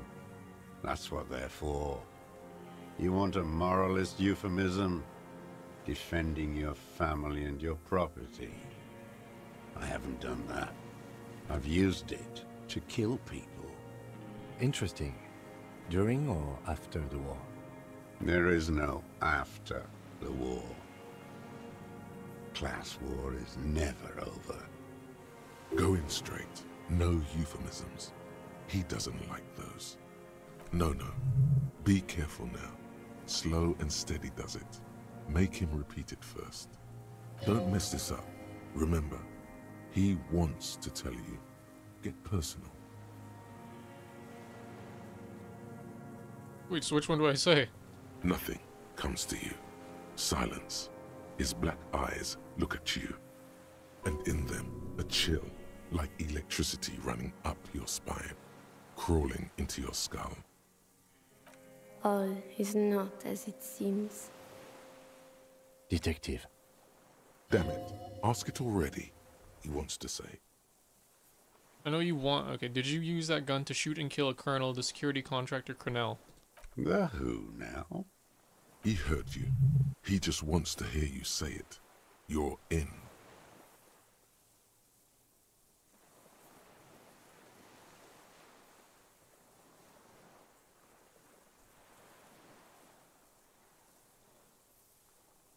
Fascist death squad who took a bullet in the mouth on the night of the March 4th. Oh, yes. That one. Ugly piece of work, that boy. Did you kill him? I am a son of a welder and an officer of the commune of Revachol. I do not collaborate with murderers and pederasts of the liberal regime. A drop of blood in the saliva. Exhaust him with proof. Pile it all on him. Get a confession. The gun. The murder weapon is the perfect opener. The scent of blood in the air. But what else? There was something you can't remember. I don't need your cooperation, I've got this. Not a lot of guns around that use military-grade ammunition, are there? It's a real gun, not like your little musketeer pistols.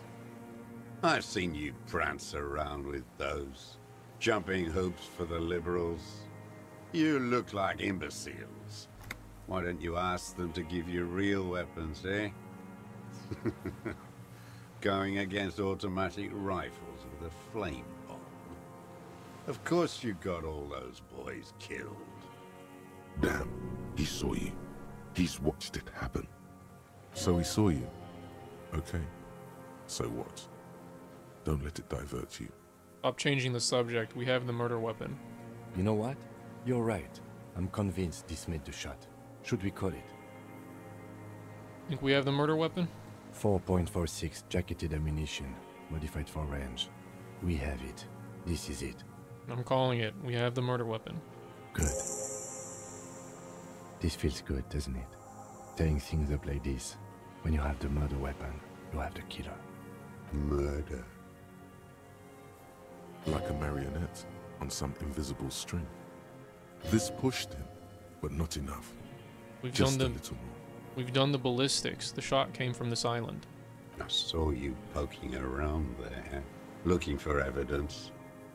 You're damn diligent when it comes to dead fascies. Did you like the view? You had direct visibility. There are embrasures in the concrete, specifically meant for a top follower to use. And you had a long-range rifle in your possession.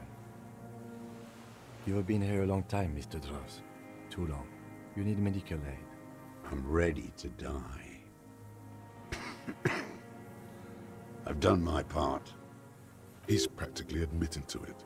Dead fascists for fascists. Done his part. The view is perfect. With a pair of binoculars, I could have seen him in the room. Or seen in the room. Because it's a sniper's nest, you stupid fuck. Radio Gosh is right. You have worms in your brain. Almost. He almost burst out there. Keep piling arguments. Anything. Wait, here it comes. The goddamn Maybells. The dried Maybells on Clausia's roof. There were Maybells in the grass when you got here. And Maybells on Clausia's balcony. And nowhere else. Nowhere in all of Martinez have you seen them. Wait, don't forget the footprints. The diagonal prints in the dust in the secret space behind Clausia's bedroom. Now they're gonna come up. You got it. Remember? The boot prints were like no modern soul. Maybe don't beat yourself anymore, though. You're not immortal. Maybells, behind the victim's window. I saw them growing here. Damn Maybells. The whole island is turning white with them. He seems tender suddenly. Nostalgic even. A strange mood swing. So many this year, too. The spring is coming. No, it's already here. Wash the filth away. I haven't seen these flowers anywhere else in Martinez, only here. They blossom on the islets before. We fertilize them with our blood. Resurrection was snow white in May, before they ruined it. South, the Bay of Martinez is dotted with little freckles of islets, turning green, with white flowers in white snow. The coast, too, before they piled their containers on top of it, filled with broken, useless trash for fat-fingered bourgeois children to play with. You must get around a lot to stay undetected all these years. Do you know any secret paths? Pinball workshops? I may. A young woman called Clausia. Ring any bells? Flowers like these were behind her window. Clausia. You know her, right? She had intimate relations with the victim, the mercenary. With the victim? There is a small tremble. Looks like a smile. A crooked smile. Yet isn't quite voluntary. He's about to burst. Don't leave any loose ends. Get him on everything. I wonder what brand of boots you're wearing. Everything is brands with you individualists. Who cares what brand my shoes are? Sansa? Some shit. Show me the souls, please, Mr. Dross. Fucking imbecile. The maker is Sensorique. The model is Cordobe, and the size is 43. These are not the unusual horizontal patterned soles you saw in the dust on the floor of the hidden room. They do, however, seem to be about the same size. The size fits, but not the sole. Simpler? No. This is another loose thread you will never connect. Goddamn footprints everywhere, I hate them. The lieutenant raises his brow. What are you doing? He's thinking. We almost got him here. Not now. Stop yourself. People change shoes, Detective. It was you. You were there, weren't you? Crawling and whirling in rags. Authority! Respect my authority. What were you doing? Some kind of reconnaissance? Preparing the scene? Listening in on her? Trying to rack your brains. You're desperate to report something back to your masters. They must have really loved that dead fuck. The old man stares at his own prints in the ash around the fire. Silent suddenly, some strange process within him. A gush of wind. Seagulls in the distance. You know who he was. A coalition-trained murderer. Armored and armed. He wasn't human. The blunt end of a hammer. Dripping with blood. He was a rapist. I'm not saying he didn't deserve it.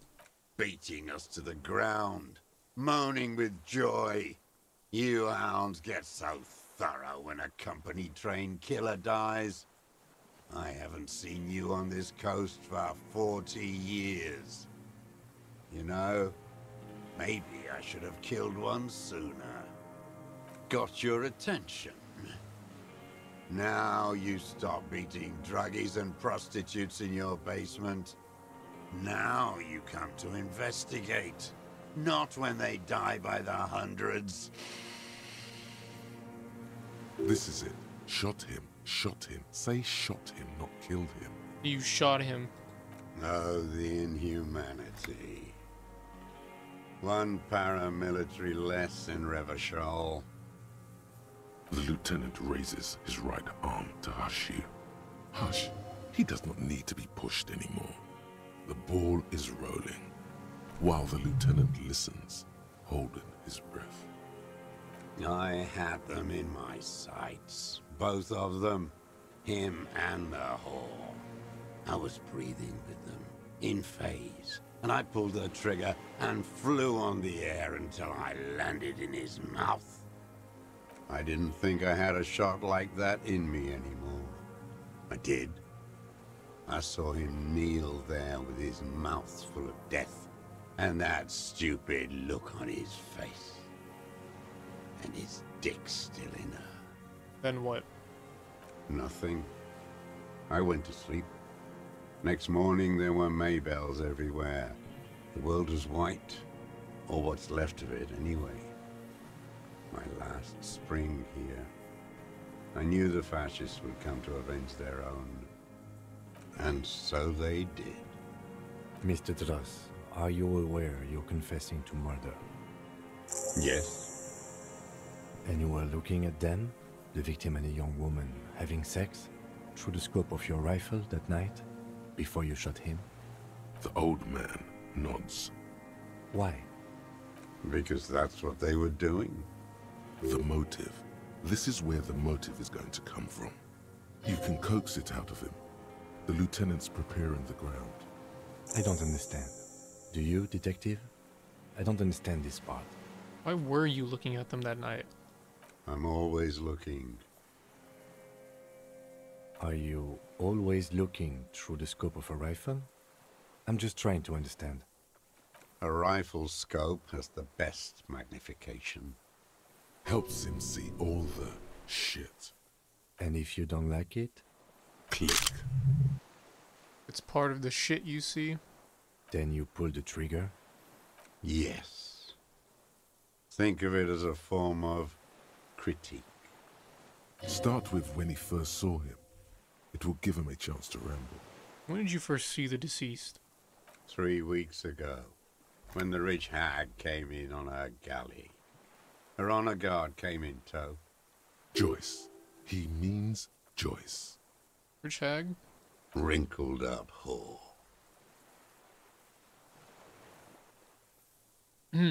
Moving on, the victim arrives sometime after her. They moved into a deserted apartment above the roundabout. Radio equipment out for all to see. Reactionary radio playing, sloppy and drunk. I've seen their kind during the landing. Those Occidental and masked phalangs weren't conscripts. Boys like us. They were whites. All they know is to destroy and hurt. Whites? Barely alive. They like to kill while they're on their drugs. After the landing, in the burning years, I would take shots at them. End them. The worst ones, if I had a bullet to spare. I could see they've returned now to show their real face. The face they don't dare show their bourgeois voters back on Mundi with their families and polyester clothes. What specifically did you not like about what you saw the night of the murder? Them fucking. I didn't like that. You were jealous. Jealousy is a reactionary concept. I didn't like the Reaver enjoying himself, drugged out, soothed in the arms of a young woman. I wanted him to die so he could not enjoy life anymore. And I wanted to see his head explode. That too. She should know better than to hold a child murderer between her thighs. I knew he'd be there for one more second, writhing. That's all it takes for the bullet to reach his head. Now that I think of it, I wasn't aiming for his mouth. I wanted his brains to spill out on her. But you can't have everything. This man has seen past her, like you did. And now he longs to see her covered in blood. To punish her. You wanted to punish her, but you killed him. She practically breastfed that man. You wouldn't believe the things she let him do to her. You stare at them too. In your mind, her innocence day still turns to leaf. Airport bag in hand, silks flowing in her wake. See you tomorrow, Harry. Her voice rings in the evening air, burning. Saw through her. So did I. You're delusional. There's nothing to see in the soul of the bourgeois woman. It's the same as the surface. Sick hedonism and desperation. I don't like that. I don't think like that. No one gives a shit what you think. You and your cronies kill 10 working-class men a day. I've heard the statistics on Channel 8. How long had you been watching her? Since she came to Martinez. I saw her sneaking in the reeds early in the morning, behind the Feld building. It was dark, still winter. She didn't have a skimpy outfit on then, just a spot in the night, moving. Past the Feld building on the coast? What was she doing there? Hiding something in the water. She had a fag after she'd done it. I was up in the ruins there. She couldn't see me, but I could see her, smoking. She was nervous, but not scared. And beautiful. I think she hid there. Her passport and tickets to Villiers. And from there to Cachet Brut. This is the hidden buoy she told us about. Looked into it? After she was gone. Did you keep what was in it? When we found the submersible, it was empty. No. Why would I do that? I didn't need tickets to Villiers. I put them back. If I wanted to extort someone, I'd do better. This implies that he's thought about extorting her. Are you sure? We checked the submersible. There was nothing there. Why would I need that trash? I'm not going to Villiers. A strange confusion comes over him from time to time. Some kind of aberration of the nervous system. Moving on, did you continue watching her after? I did. She had a face like an archipelago with those birthmarks. And a body hard and lean and bruised all over. Black and yellow. I could see she's taken a beating. I could see who she was, too. A spook. On the run. Revachol's the cloaca of capital now. All the bagmen and arms dealers end up here to do drugs and have sex like animals. You could tell she was a spook from the documents? She had different color hair on the photo and glasses. Forged. Some sordid bourgeois affair. I've heard about this kind of thing on the radio. How did you see all this? The bruises, that she was beaten? I'm not blind, am I? It quickly comes to you. The bruises on her body. Any chance you've seen them through a hole in a wall? Oh, yes. cutting those drugs of hers into little lines with a knife, masturbating. Everything in him fills with impossible longing, all at once. Did you make that hole? With a clip point knife. Good for listening in, too. For hearing the moaning and the snorts. Ever see her through a window on a roof? Like that, too. Yes. Bending like a bow against the glass. You've been through the secret route behind the whirling in rags. Those were your footprints there. You just changed your shoes. I've been through all of Martinez. Every nook and cranny. And that too. Yes, that too. The things they did in that little room. What she'd do to feel good. Funny the way light works. You turn it on inside, and it gets so dark out, you can't see a man looking in. I learned that in the 20s, when they were still hunting me. I've seen people do some shit, but... Those two took the cake. You hear the familiar scribble of the lieutenant's pen. A quick glance at you. One more loose end down. We're doing this, detective. How did you get in there? The hidden pinball workshop. I can just walk in there now after a good wash. I told you, they think I'm an antisocial. Closing hour is a good time. The kitchen's empty. You had to open the steel door in the kitchen? How? I got that open a long time ago. Some bourgeois game merchant lived there. I don't know, 15 years ago. He left spare keys all over, and I took one. Then I saw her turn the light on one night in my scope. Andy found use for it. A spare key, like the one hanging behind the Union Box window. You had feelings for that woman. There's nothing to hold on to. Only this. It's not enough. The coals of his eyes glisten suddenly, like stones dripping with water. Is he crying? Man needs to feel something else. In this fight, it helps if you have your eye on something there. It's weakness, I know. Was that why you left the dried flowers behind her window? No, Why then? I don't really know.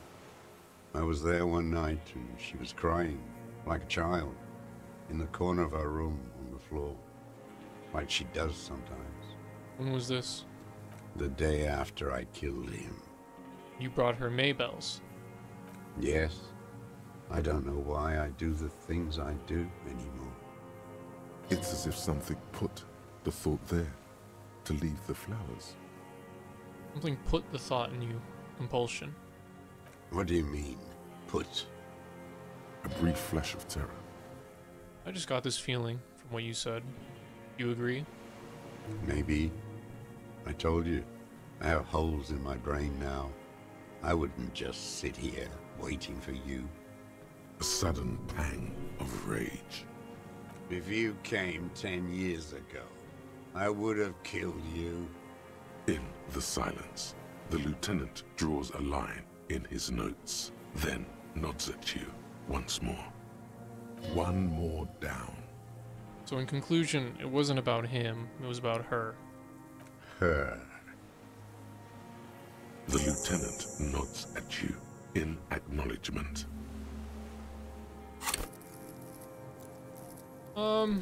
I don't know what to put it in. At this point,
Put it on.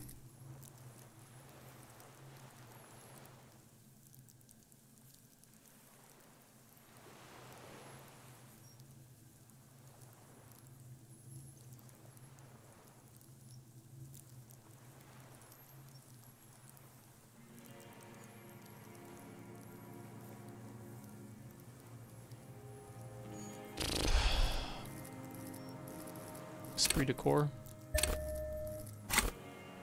That's it. Motive. We have it. Where is she, that Clasier? I haven't seen her there for days. She got away, but she led us here first. She figured out someone was watching her from the sea fort. Gone. I knew it. She kept staring into the scope this last week at the island, like she knew. She'd look at night, crying or smoking on the roof, staring right into me. It doesn't matter. Midtown, across the Bay of Revachol, the oceanic wind washes 40-story towers. Above them, Lusanne's central aerodrome, a cocoon suspended in the sky by a web of suspension wiring, encircled by hybrid aircraft. On the platform, a young woman is withdrawing from amphetamines, barbiturates, and alcohol. Yet still, she smiles among the crowd, among the great ghosts of the city she's leaving, for another, far south. Smaller, distant, hidden, not like the great chandelier she sees sparkle in the night below her. Streetlights, towers, tenements, and water, and across it, a dark strip of ruins, barely visible, if she didn't squint her eyes. There, on a dilapidated jetty, in a nameless village, 2 police officers and 1 special consultant look across a narrow strip of sea. The ruins of a sea fort stick out of the water, built by Philippe II, reappropriated by the Commune, then lost in the landing. He's there, doing what exactly, I don't know. Satellite Officer Vic Mayer points at the ruins. Behind that anti-aircraft something. That's why we can't see him. Special Consultant Heidelstam is optimistic. We'll see the boat when he comes. Let's go get a coffee until then. I know this interesting little place. Where? His voice trails off as the 3 walk down the jetty. As the men go, Patrol Officer Minnow looks back over her shoulder at the crumbling fortification like a rotten tooth rising out of the water. Good luck, Harry, she thinks. You need something good for this. We could get more. We've got him talking. You could get more out of him. He likes talking. Enough. Take him in. Bend his arms behind his back and end this. Been looking at anything else you haven't liked? A tragic comedy. Druggies, prostitutes, and rentiers. A strange little engine seems to fire up in him again. It straightens his back. More specifically? Specifically, the whole city is a charnel house. Stripped clean and draped in neon. But Martinez is the worst. How come? Because of the racists. Everyone is a racist in Martinez. It's their favorite thing to do in the whole world. Listening to race-themed radio shows. In the ruins, in their lorries. Pumped full of steroids and Radio Revachol 92. Race this, race that.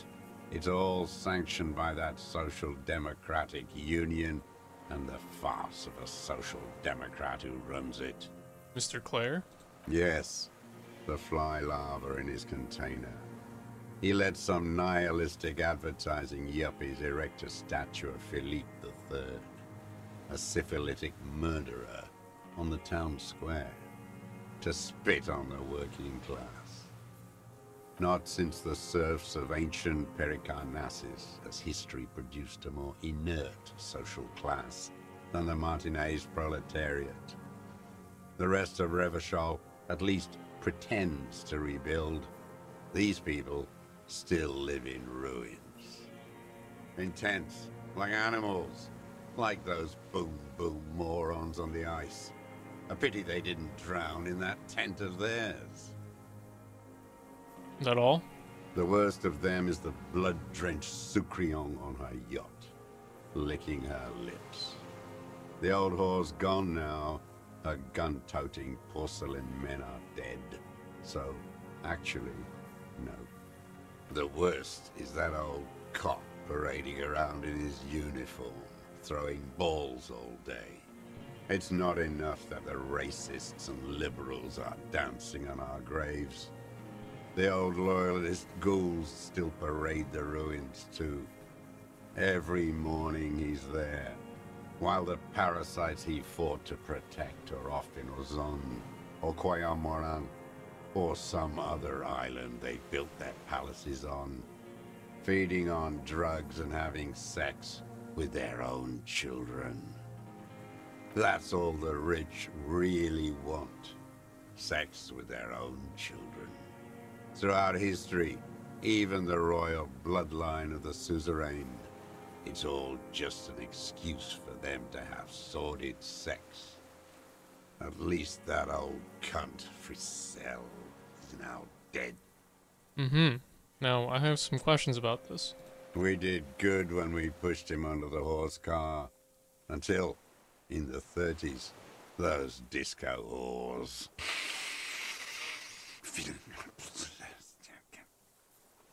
The disco whores are too much. Hatred shuts down his brain's language center, leaving only a nonsensical sputter. Disco whores? Whores. You mentioned the Union is social democratic, and Mr. Clare, a farce of a social democrat. Another hideous disappointment. Unions are the real enemy. The true enemy of the proletariat. Placating the masses. Disappointment. So personal. He displays a familiarity with the Union's top brass. Who's a disappointment? Everard Clare? That deformed toad? I wouldn't expect him to wipe his own ass. I mean, the brains of the operation. The smart one. Doesn't Everard run the Union? That mobster toad couldn't run a shithouse. He has no political education. His twin, Edgar Clare, that one's been to one of those East Revachol universities. He talks a big game about uprising and alienation and so on. He's been sweet-talked by this Edgar. They must have met in person for such animosity to have developed. We're not the first people you've met from the city, are we? You can't live alone. The Clares wouldn't miss a man hidden in their own backyard. Not all this time. Nothing happens in Martinez without them knowing. Of course. Maybe the Clears asked him to. Don't go straight for the kill. Exhaust everything else first. Soften him up. Have you approached them? I haven't approached anyone. I hid. It was Edgar who came to me. How did he know you were here? He didn't just stumble in like an oaf. He figured it out. Some kids told him about a monster on the island. I told you, he has brains. Stepped right off the boat and walked down where you came. I even kept the door open for him. Thought he was a man of the left, wouldn't rat me out. I was right about one of those things. When was this? 20 years ago. Neither of them could walk now, could they? They were less fat then. What did you talk about? Edgar did the talking. Paid his respects like I were a fossil in a uniform. Offered platitudes about the struggle. Flaunted his pink degree. Even quoted Marzov. Never trust a social democrat who quotes Marzov. Oh, and charity too. They love their charity.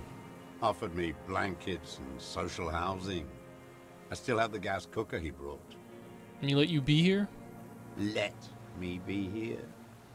The ZOC is an unlawful successor of the Commune of Revachol. We took this fortification from the Loyalists. Even the Clares understand this. They let him be here. Understanding was a courtesy. But why such a courtesy? Mr. Dross, did you kill the Cornell mercenary for the Clares to incite a riot? You know why I killed that fucker, Dwat. As to Edgar, I'm not doing anything for that swine again. Again? What have you done for Edgar before? Tried teaching him some Marzovian socioeconomics. They didn't stick. We parted ways. Okay, he didn't do the hang the man for them, but he's insinuating something. Oh no, the connection doesn't come to you on such a so pivotal close. moment. Dumbo, do something. You can't zone out now. This isn't Doodaloo dance time. Slap yourself in the head again.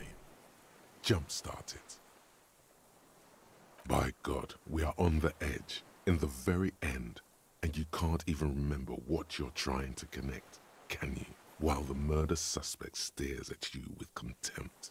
Kim, what do you think about this, About this deal you made with Edgar. The death of the Colonel mercenary was only coincidentally beneficial to the Clares. But what about the other people you've killed for them? Other people? Like the previous 4 women of the Union. That's it. That's what you weren't connecting yourself. I didn't fight 40 years to end up an informant for the international regime. What happened, happened. Still dumb. Your eyes are transfixed on his digit. It's yellow with nicotine. Oh boy. You are the law. He must divulge the information. You fucking killed the previous foreman, I know it. Look who's up. From the drunken stupor. This one's worse for wear than me. And so emotional. Life is hard for us human beings in deregulation hell, isn't it? We will have plenty of time to talk about this later, Mr. Dross. When you're in pre-detention. It can take years in pre-detention. Go ahead. I've been in solitary confinement my whole life. Ease off it. This was not an unmitigated disaster. The lieutenant mitigated it. Just proceed, calmly. By the cock parading in his colorful uniform, you mean Renee. Every fucking morning for 34 years. Throwing that ball. One ball against the other. I've always loathed that game. That is not a working class game. I don't care what they say on Radio June. Royalist ghouls played like it was life itself. Click, clack across the water each day. And that uniform, like a parrot's plumage. I won't even mention that he's a traitor to his race. A Patank maniac race traitor. I remember him. I remember him from La Noce. Not him personally, his make and model. There were tens of thousands of them. I thought we took them all out before the liberals came to their rescue. We missed one. That one. There doesn't seem to be a single person under the pine today. Not even Gaston. Alone. No one there. Fat and plump. Like a pheasant. Just begging to be popped off. Please, Mr. Dross. Shoot me. He whispers with such predatory hunger. It borders on longing. You'd like to kill him? Not yet. I like to look at him strut around, place the crosshair on his medals, right on his face, and just fiddle the trigger. Think about it. Let the bonbon melt in my mouth. Save the treat for later? He is a juicy bonbon, that one. A real treat for the black day, the blackest. When I put that gun in my own mouth, I think, no, don't waste it. Put this lead in that cock, Renee. For the boys he killed. And then I look at him throw those balls, and I suddenly feel better. I even hid one bullet, so I'd always have one for him. Haven't seen him around lately, strutting around. Must be down with arthritis. I hope it hurts like hell. I hope he sweats blood. Hearing it may destabilize him. You sure you've gotten everything from him? Yes, of course. Must be passing a kidney stone. I hope it's excruciating. At least it keeps him from throwing his balls. He seems relieved. Could he have been worried for him? He reminds him of himself. The same hatred. The same. You try to think of another thing, but no. It's just the hatred. They are veterans of the same war. Somewhere west in Coal City, his enemy is lying in a dark room on a metal slider. In Elysium Municipal, like he will too. Soon. Half of the war between these men is over. With an agitated gait, Satellite Officer Jean Heron Vichmer paces the jetty, 22 kilometers east in Martinaise. What could he possibly be doing there for so long, he says. Police work? Patrol Officer Judith Minot replies, with a tinge of hope in her voice. Tinge of warmth, too, against the cold air rising from the water. Oh, we talked about this now. Glad. It's all gone.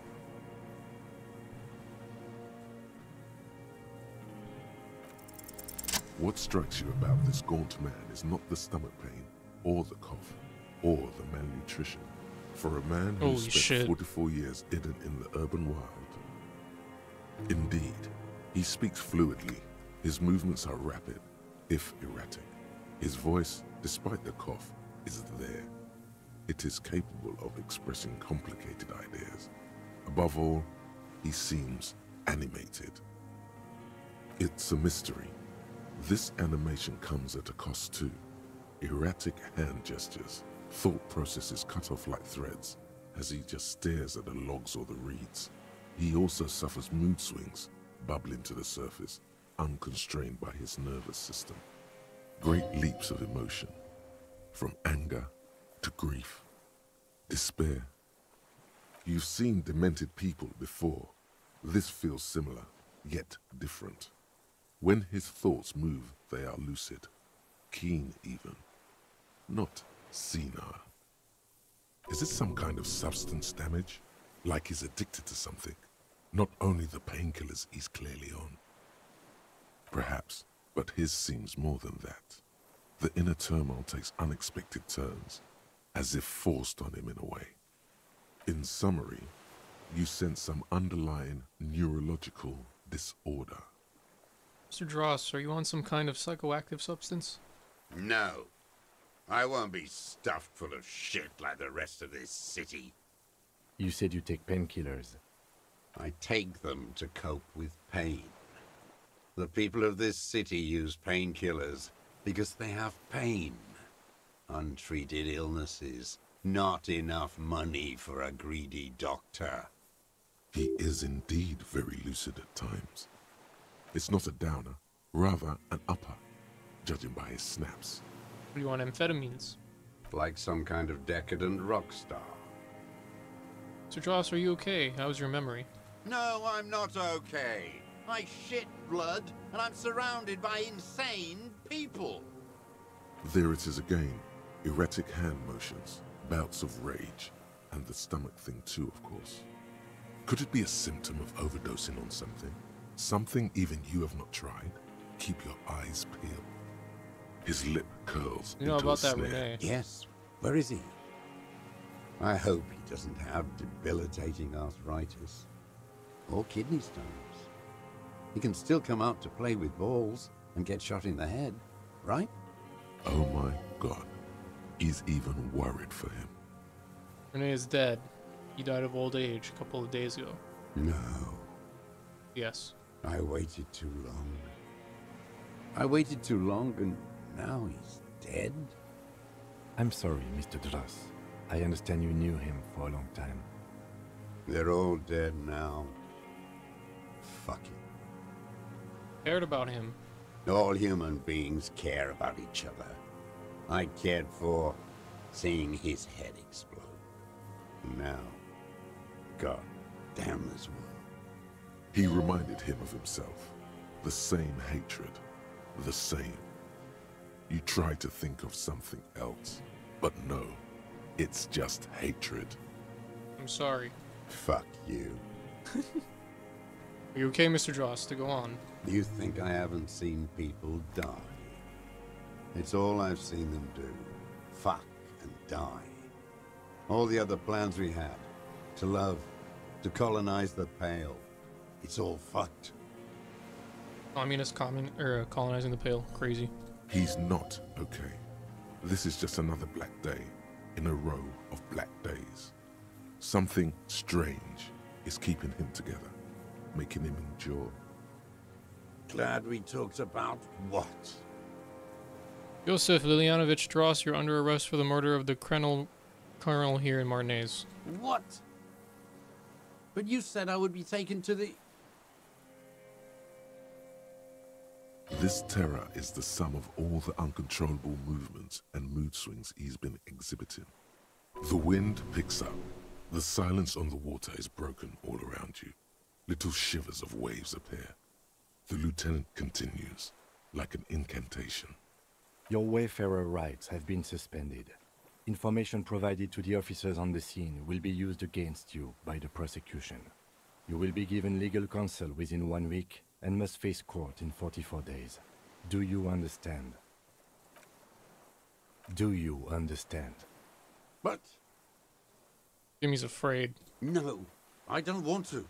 I have to stay here. He's sweating. Beads are forming on his forehead.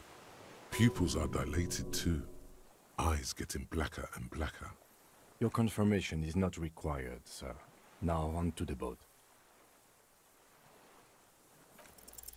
You thought you heard something. No, but it's just man. Maybe we could all fit in there. You all fit in the little boat? Actually, no. First say, does it have room for 3? Not really. We could escort him to the pier, then either one of us can take him inland while the other stays here, but... There's something you're not getting here that he's realizing. But what? Who watches over him there while I come back for you? Something is happening. Stop. Lillian. You could ask her, maybe. You can just ask that net picker to watch him. This is no harmless old man. This fucking world. This world. What is this? No, listen. Listen now.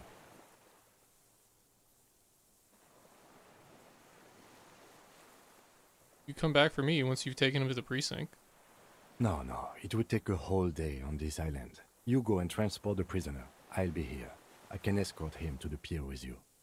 I don't need to be polite, I'll do it. This world? What are you talking about? Is this... us? Your skin is crawling suddenly.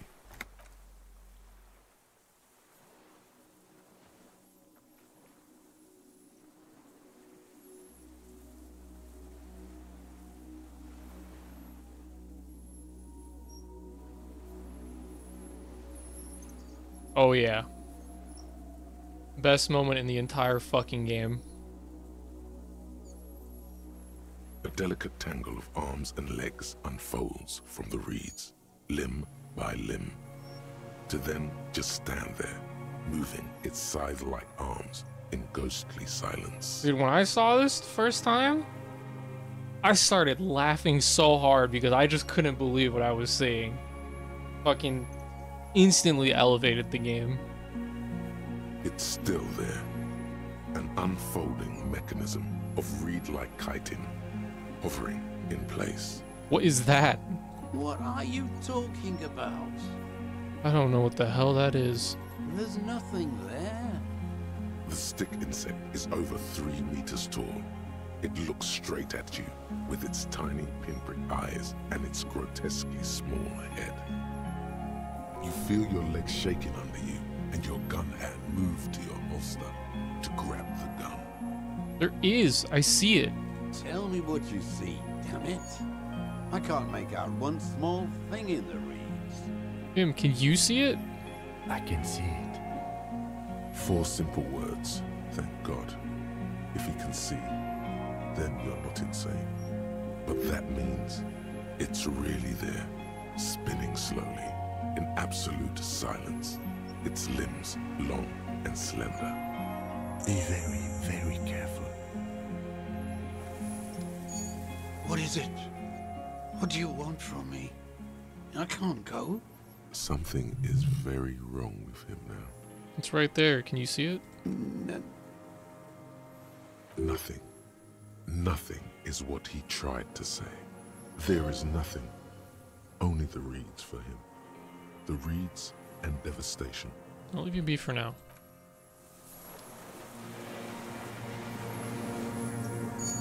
The creature stands on long stilt-like legs, antennae hanging from his head like a woman's hair, white and curled at the tips. It is no more than 5 steps away from you. The segmented antennae move with apprehension, searching for something that's not there. Reed-like tufts stick out of its joints. As the insect moves its forearms, it produces a faint hiss, like a reel-to-reel machine spinning after the tape breaks. This is the Insulindian phasmid. It is. You glance over your shoulder. The lieutenant holds a piece of milled aluminium. He begins to pull it open, extremely carefully. It's the camera. No, the flash will scare the creature off. Warn him now. Kim, the flash is out and won't like that. We need a photo. No one will believe us. From the corner of your eye, you see a sudden cascade of motion ripple through the phasmid's limbs. A series of ultrasonic clicks fills your ear. I am not palatable. Do not eat me. I am afraid. Take the picture. With the sound of metal sliding against metal, the lieutenant reveals the lens. The glass glints in his hand as he begins to slide in an ampoule. You see the phasmid turn to him, its mandible antennae reaching out. The motions are quick, sudden. Something cracks in the lieutenant. He's letting his pride get in the way. The ampoule will produce a loud hiss. You're right. It could scare it away. I need a better moment when it's not looking. I'll wait. I'm on standby, he thinks, his hands sweaty around the machine. The spindly mechanism turns itself back to you, its antennae taking their measure of the air, slowly. You exist. A sudden chirrup fills the air. The walking stick moves its whole body, limbs working independently of each other, like the parts of a masterfully constructed machine.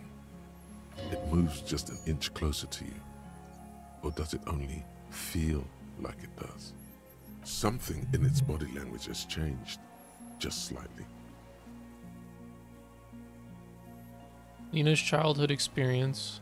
Your corpse will be marked by stars. The miracle, way out in the west, laid the pheromone on thick. Slowly, what a sword. with your breath held, you take 2 small steps toward the phasmid. The creature lets out a series of ultrasonic clicks that swarm around your head like swallows. Like laughter, a sort of happiness. Sweat drips from your brow, soaking your chest. You reek of it, your chemicals.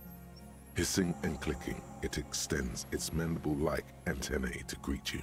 You're right below it now, looking up at the colossal chitin of its white limbs. The head of the creature is crowned by reeds, and its eyes are like small droplets of water.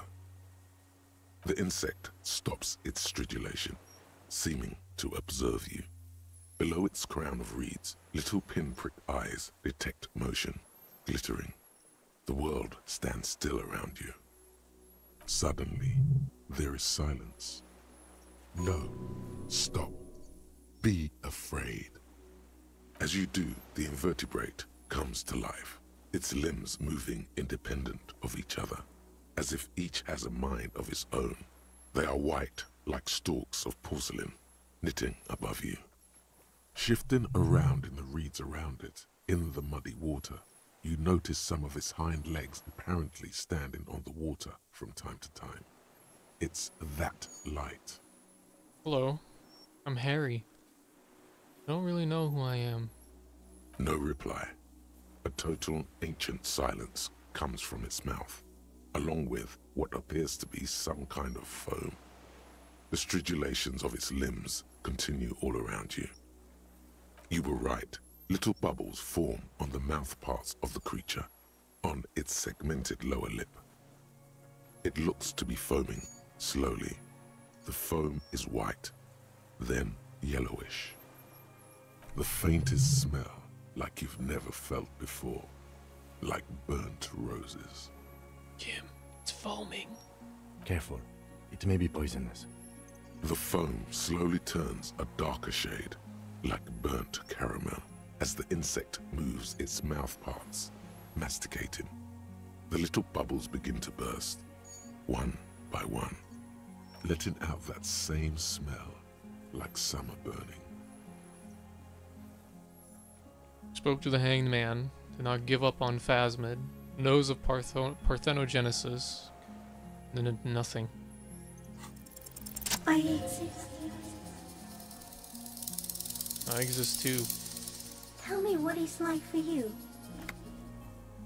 If I tell you, what will happen? Then I will tell you what it's like for me. It's wunderbar. Yes, holy is the Lord of hosts, and all the earth is filled with his glory. Now, I will tell you what it's like for me.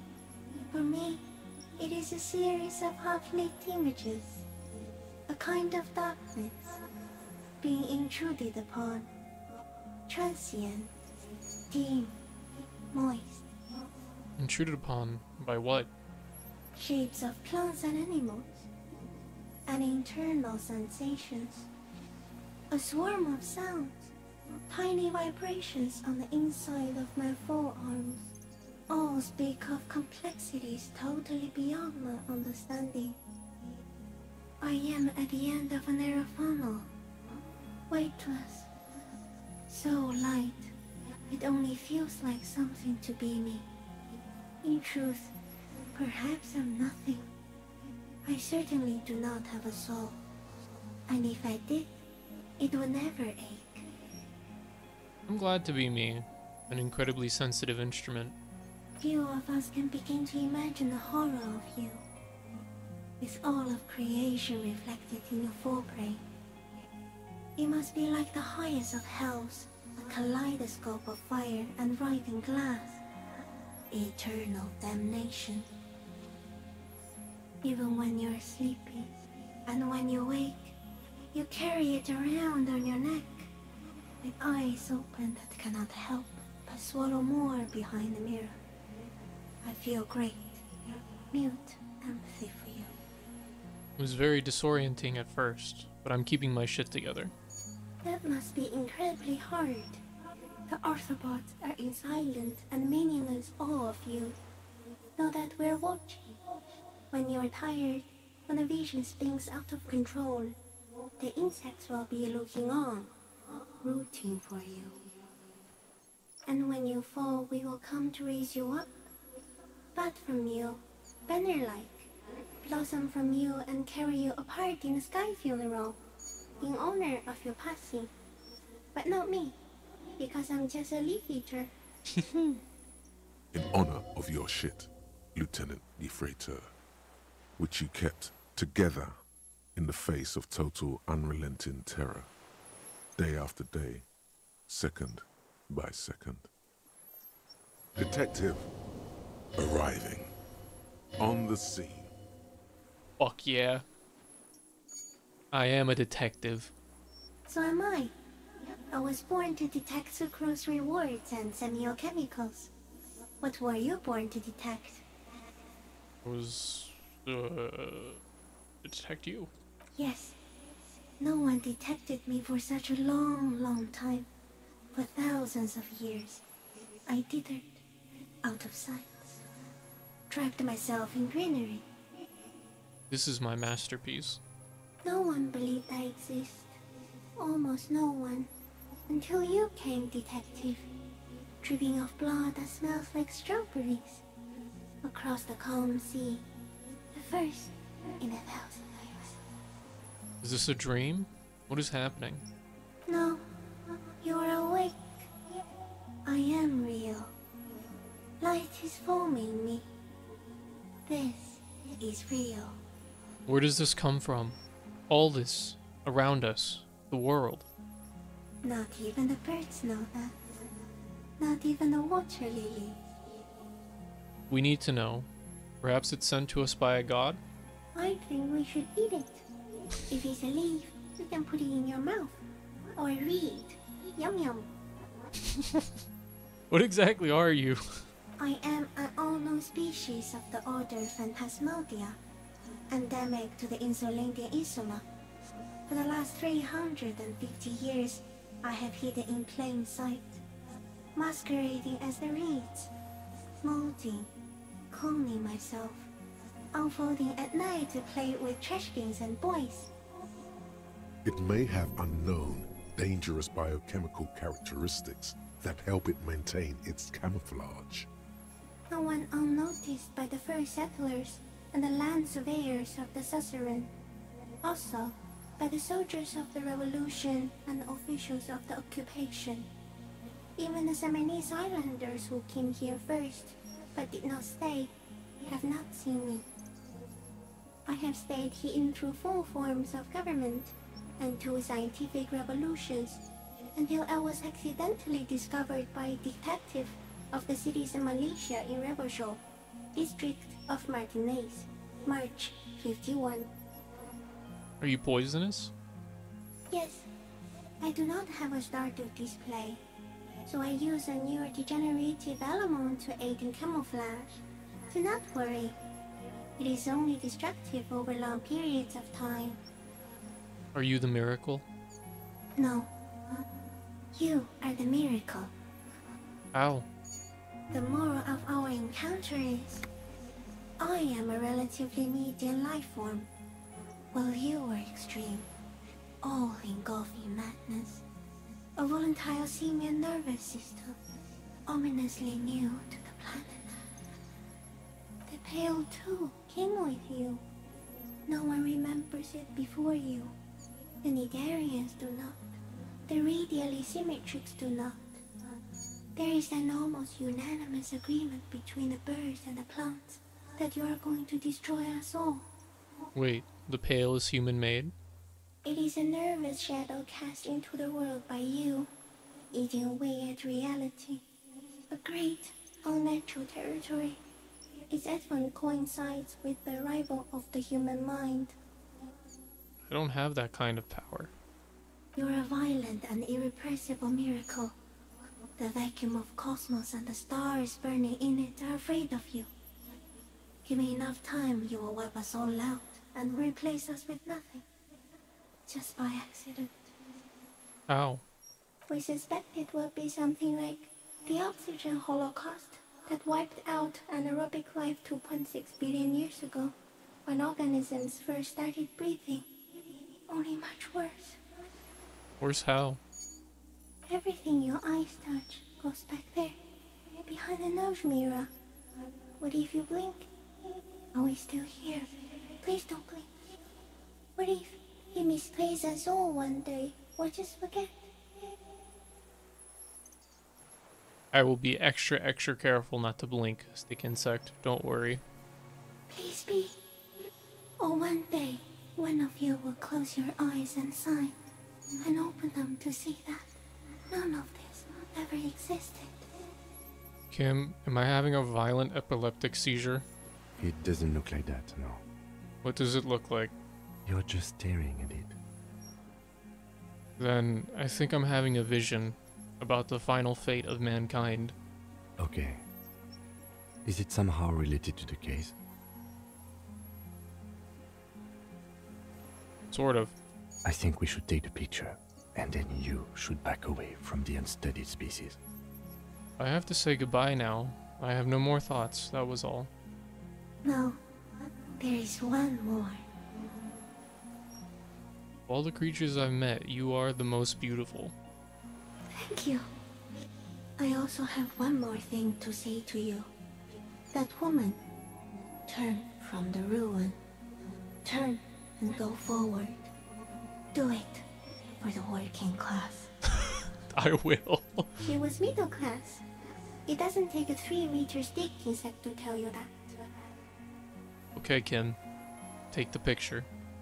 Okay. There is no change in the insect's motion while it's being aimed by the camera.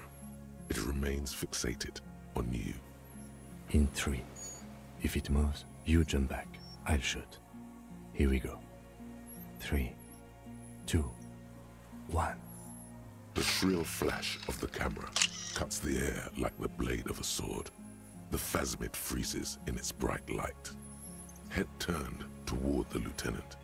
Hypnotized by the flash, it stands frozen before you. The sweat on your arms feels cold as ice, as if you're frozen as well, in the shadow of this great statue of chitinous marble. I got it.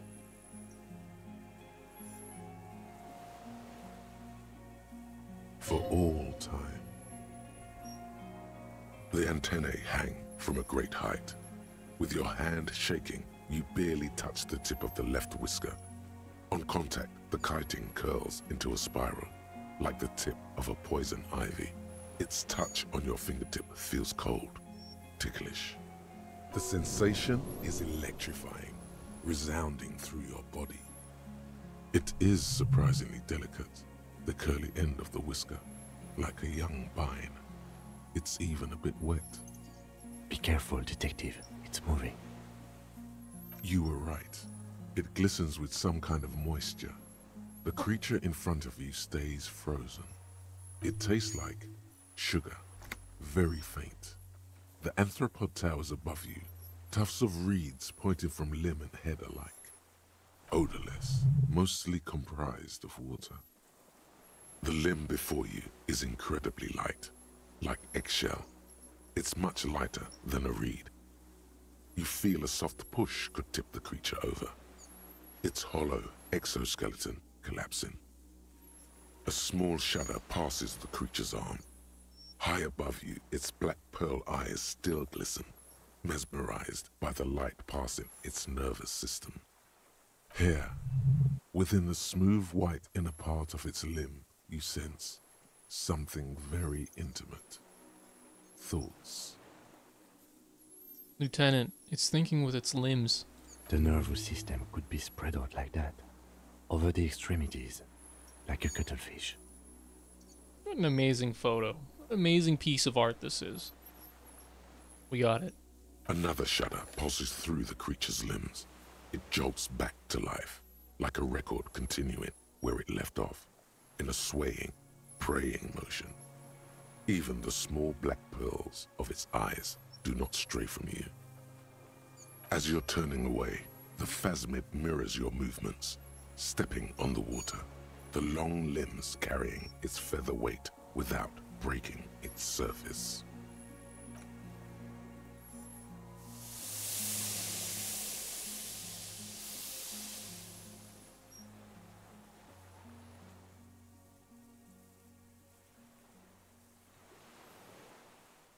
And just like that, it's gone, skating away across the sea's calm mirror like a skipping stone, leaving nothing but circles on the water. And something under it, in the place it stood, bobbing there, among the reeds, a collection of items. It's gone. Can walk on water?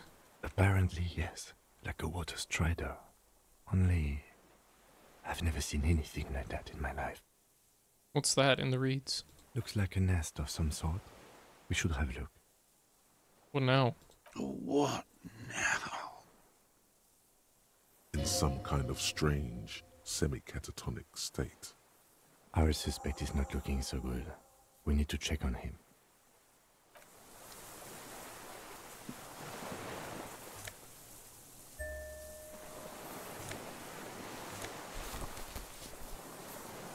Yes?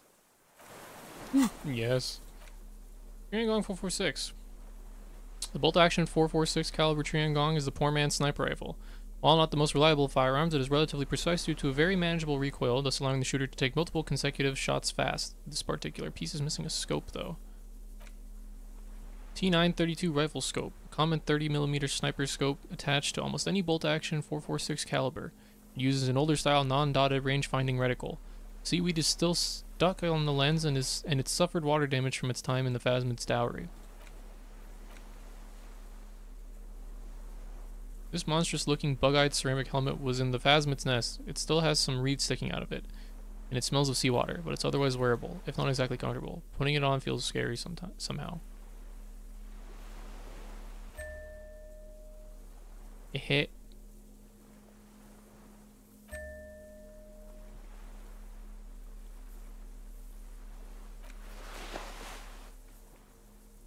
Shiver shirt back on. Glass user passport. This well-traveled passport with visa stamped in it is issued by the Republic of Oranje. You found it in the Phasmid's nest on the island. You can open it for more details. Oranjerik. This passport, issued by the Sovereign Republic of Oranje, is issued to a black-haired woman called Katarzyna Alazie. Classia's hidden documents. From the MT boy. It's Klasia, with short black hair and glasses. She looks boyish, younger somehow. An old photo, before life came and did what it does. What's this doing in the Phasmid's nest? Maybe our man, Mr. Dross, took it from Classia's, or whatever her name was. Hiding place, or... The Phasmid took it, and I sensed it do so. I saw something open up the buoy with spindly legs. Like a magpie? What a coincidence.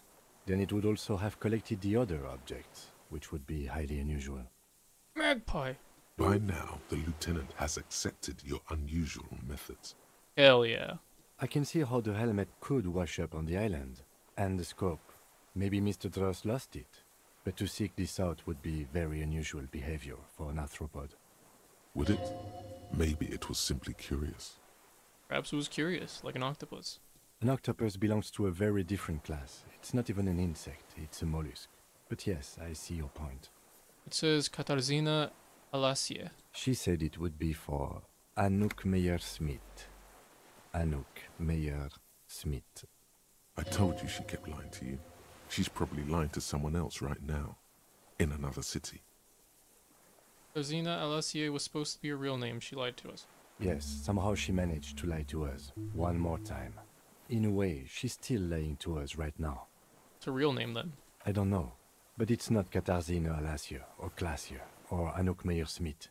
We didn't even scratch the surface with her, detective. Perhaps it's better that we didn't arrest her. Who knows what hell she'd be raising in my district by now. You'd get fucking killed by the ICP. The winds are silent. The streets are empty of her. She is no longer in the city of Revachol. Esprit de Corps.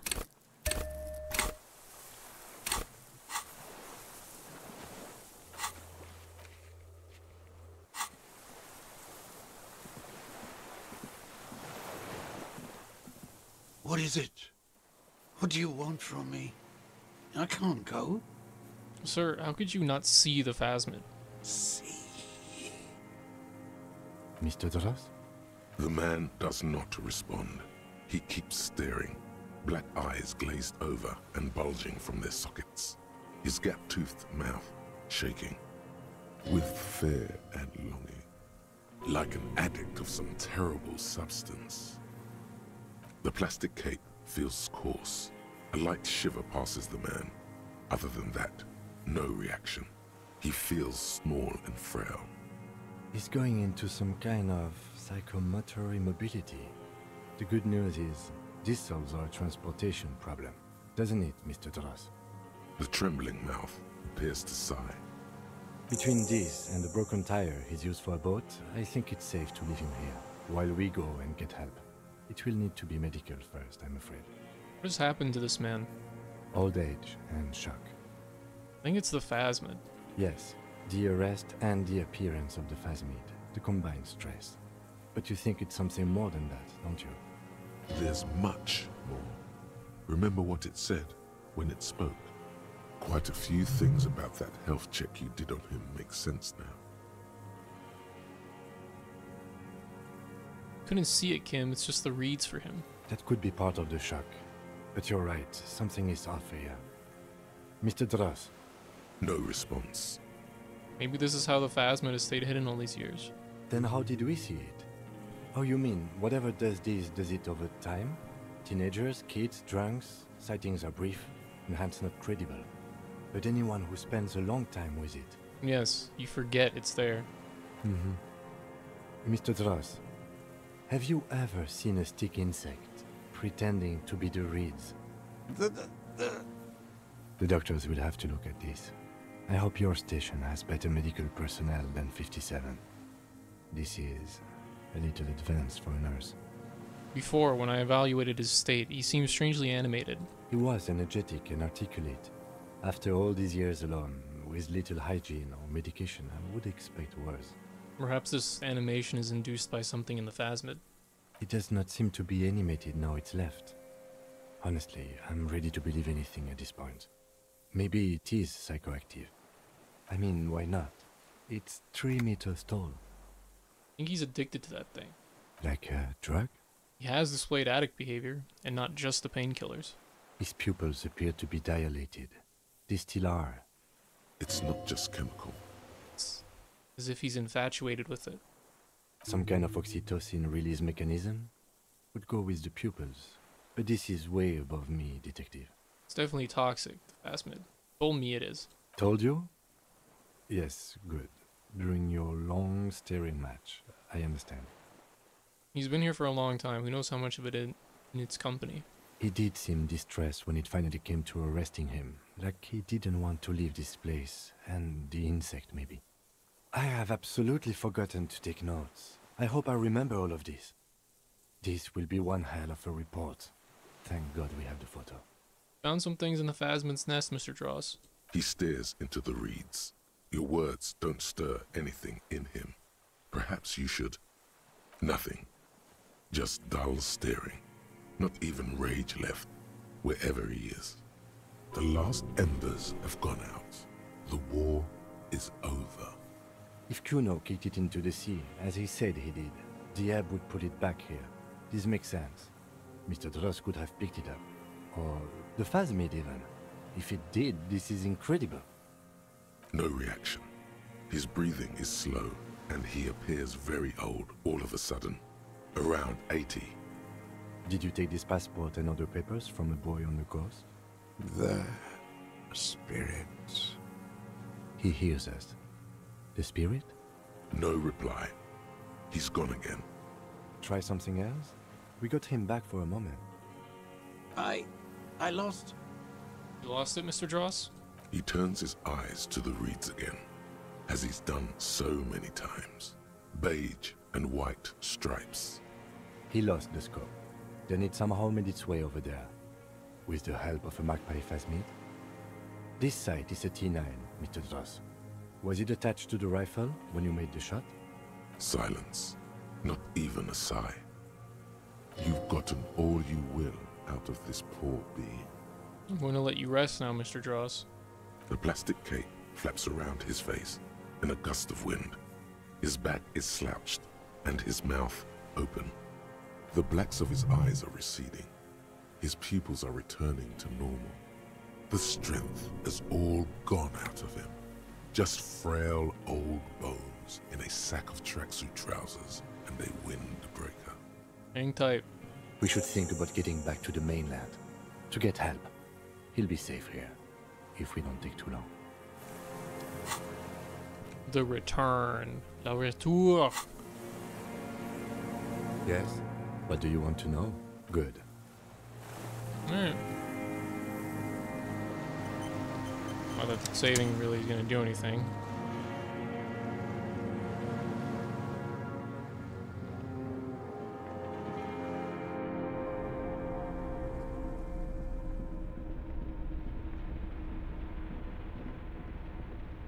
Soft covers, serialized.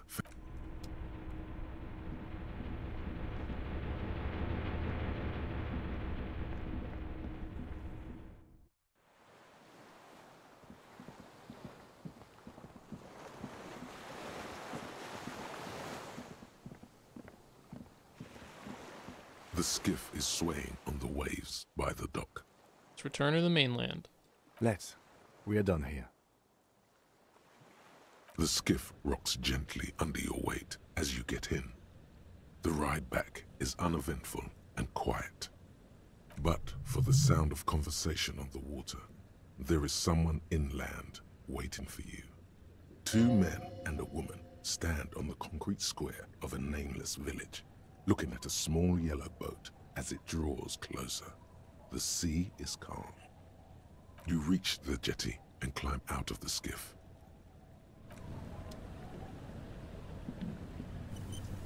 The skiff bobs in the calm waters. It has nothing more to do.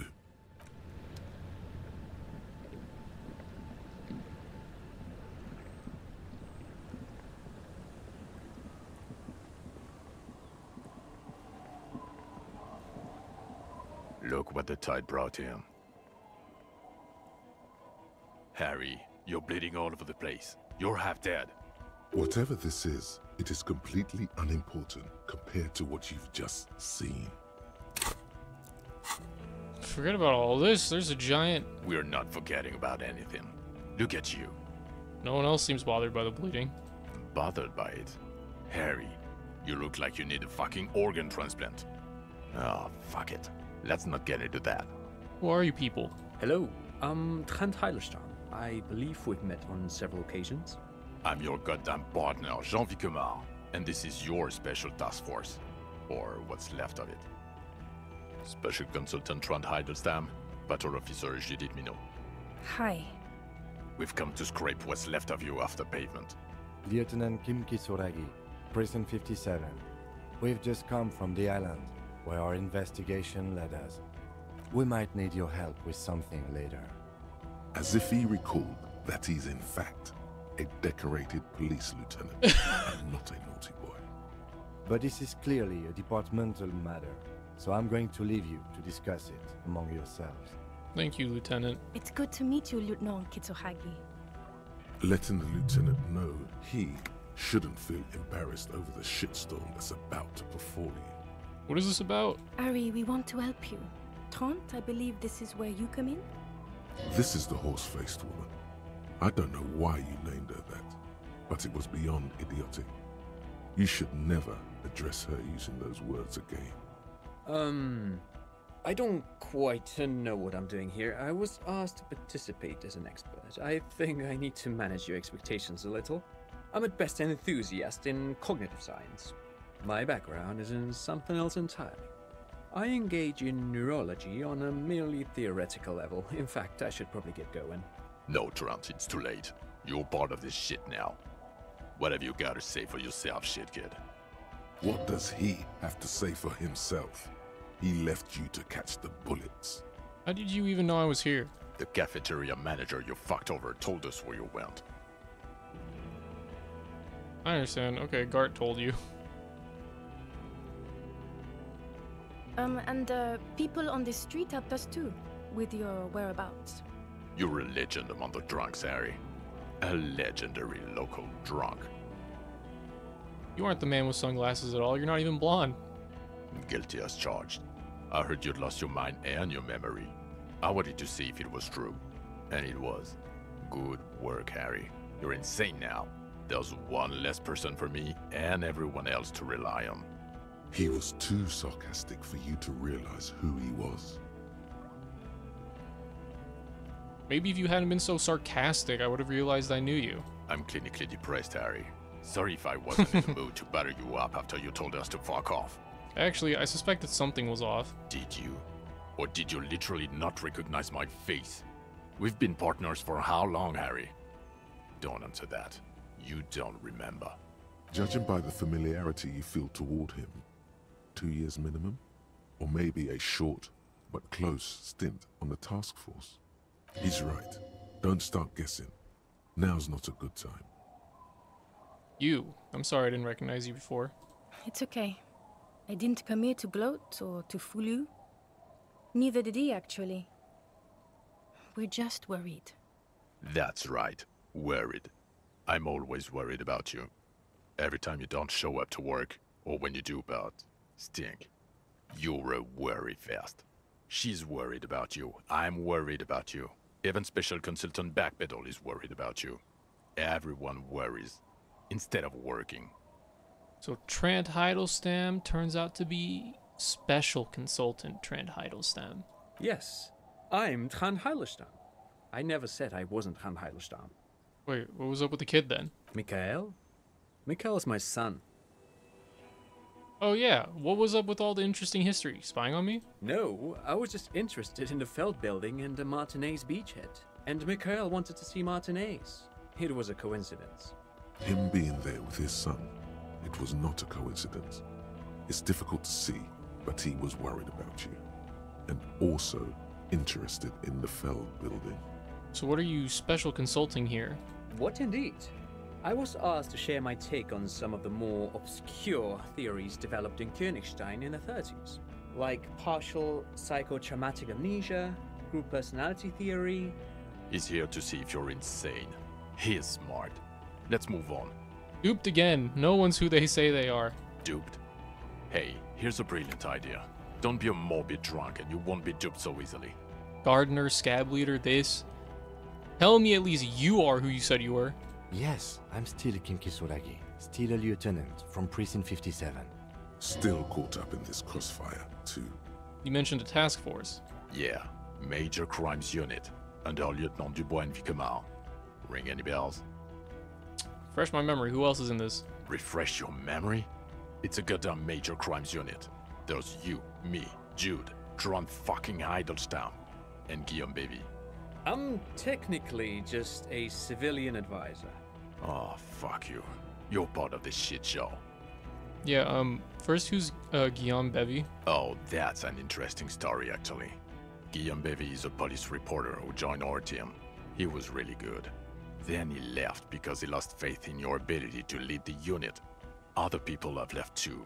Good, smart people. People we won't get back. Only me and this really patient patrol officer are still here. And Trant because I'm forcing him to stay. Okay, so what does the unit do? Do?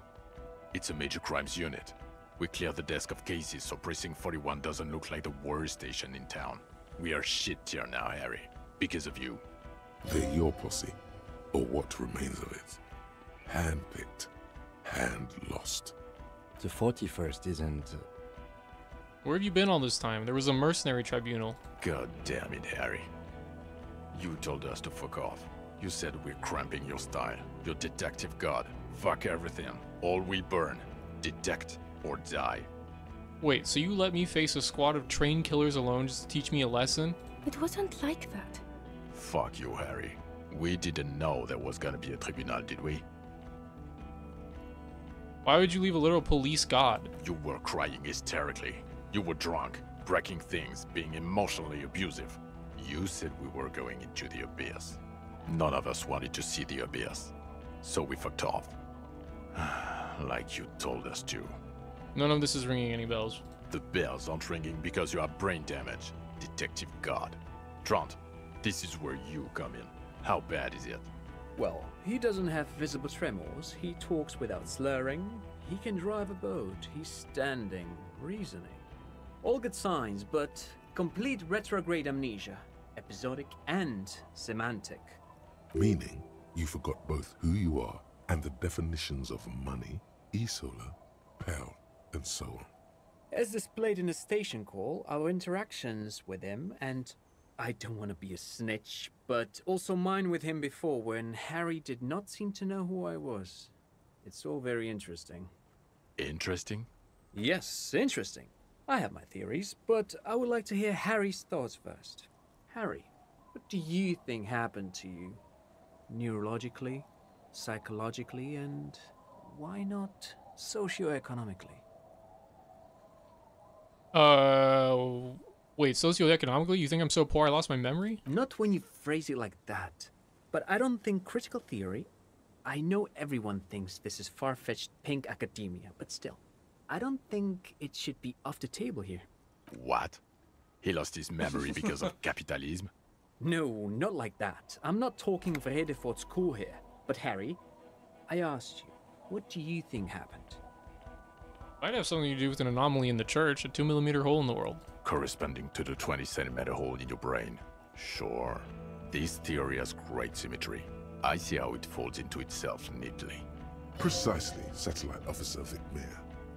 It's Martinez. Take this seriously. I suspect there might be something wrong with Martinez. This sounds odd, but I was there. The church on the coast was shaking from an audio-spatial anomaly. It may have been anthroponetic or perhaps related to radio waves. Either way, it was real. I've even put it in my report. You should read it.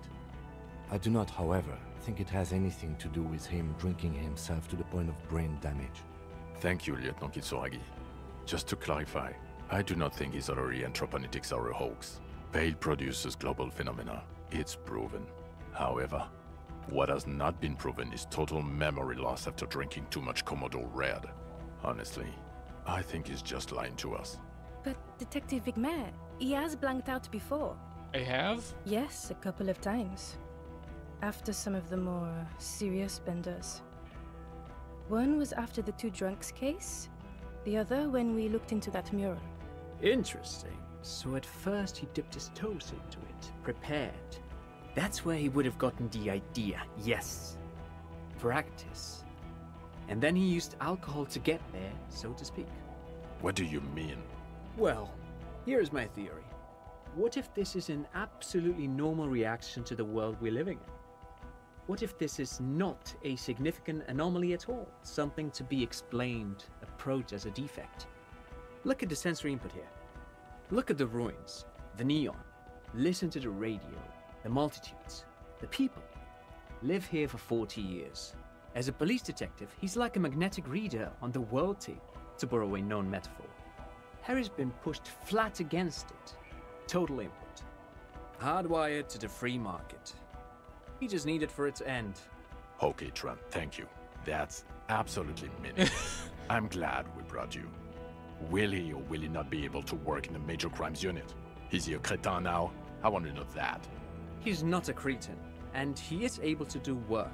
If not in his previous leadership role, then as a line detective. I'm ready to lead again. No one even mentioned that. I misphrased my question. It should have been, is he able to put his clothes on and use the body? Or do we need to get him on a disability pension? They can keep that pension. You're rock solid. You can put your clothes on hard. Hell yeah. What now? Now nothing. Now we're just going to stand here. Yeah. Just stand there. It's cool. Really? No. Now we discuss that. What the fuck did you do to a motor carriage? Why is it there, Harry? Time had come, tequila sunset. I drove into the ocean when I was drunk. Ah, so refreshing. He just admits it. Thank you for your honesty. Thank you for destroying 45,000 real of police property that's coming out of everyone's payslip. It doesn't matter. Your badge, Harry. Show me your badge. Wait, my badge? The thing that tells people you're a police officer. Oh, my badge right here. In a rush to demonstrate your badge, your eager fingers can't sustain any grip on the smooth plastic, and the badge slips out of your hand. Well. But it is here. You juggle the badge for a second, unsuccessfully, and it lands on the ground, some 2 meters away. Ouch! You strained your elbow trying to catch that stupid thing. Damn it. What happens if you die here? What the fuck? You died because you dropped your fucking badge? He found it. He found it, Jean. It's his badge. And your gun? As if having your badge and gun are natural states, not achievements. The gun? Behold all my guns. If anything, I need more hands. I don't care about your collection. You hoarding freak. Is one of them your service weapon? I only want to know about that one gun. Yeah, I got that. He has it. And he didn't drop it. You're drunk like a bum, Harry. Put that thing away before you kill someone. What does it even matter that I found my gun? I'm not drunk, I haven't started drinking again. So you forgot to drink? I don't buy it. Why do you smell like a corpse then? He's wounded. It's been a long week, and he's handled an actual corpse. Yeah, it's been a bit of a... yeah, I've handled an actual corpse. I don't believe you. You're drunk. You let a suspect escape, a certain Classier, because you were too drunk to assess a flight risk. We've read the report, Sari. Lieutenant Kitsuragis. We know. Not taking her was the right thing to do. She gave a vital clue that led us to the island. Oh, well. If she was nice. I'm not even gonna get into the other suspect. The one who shot herself. In the head. Well, you know... Or the fact that you're Everclear's little peony now. Doing I don't know what for him. That's small-time stuff. That's nothing. That's a humorous anecdote. Compared to the 7 people who were gunned down. The streets are literally red with blood, Harry. It was fucking mass murder. He did everything he could. We did everything we could. The company hired and vetted mercenaries. Lieutenant Dubois got between them and the locals. Here comes the cavalry. He did so at considerable risk to his own life. He was shot and survived only because of his armor. We stopped an execution, not a negotiation. The loss of life was minimal compared to what it could have been.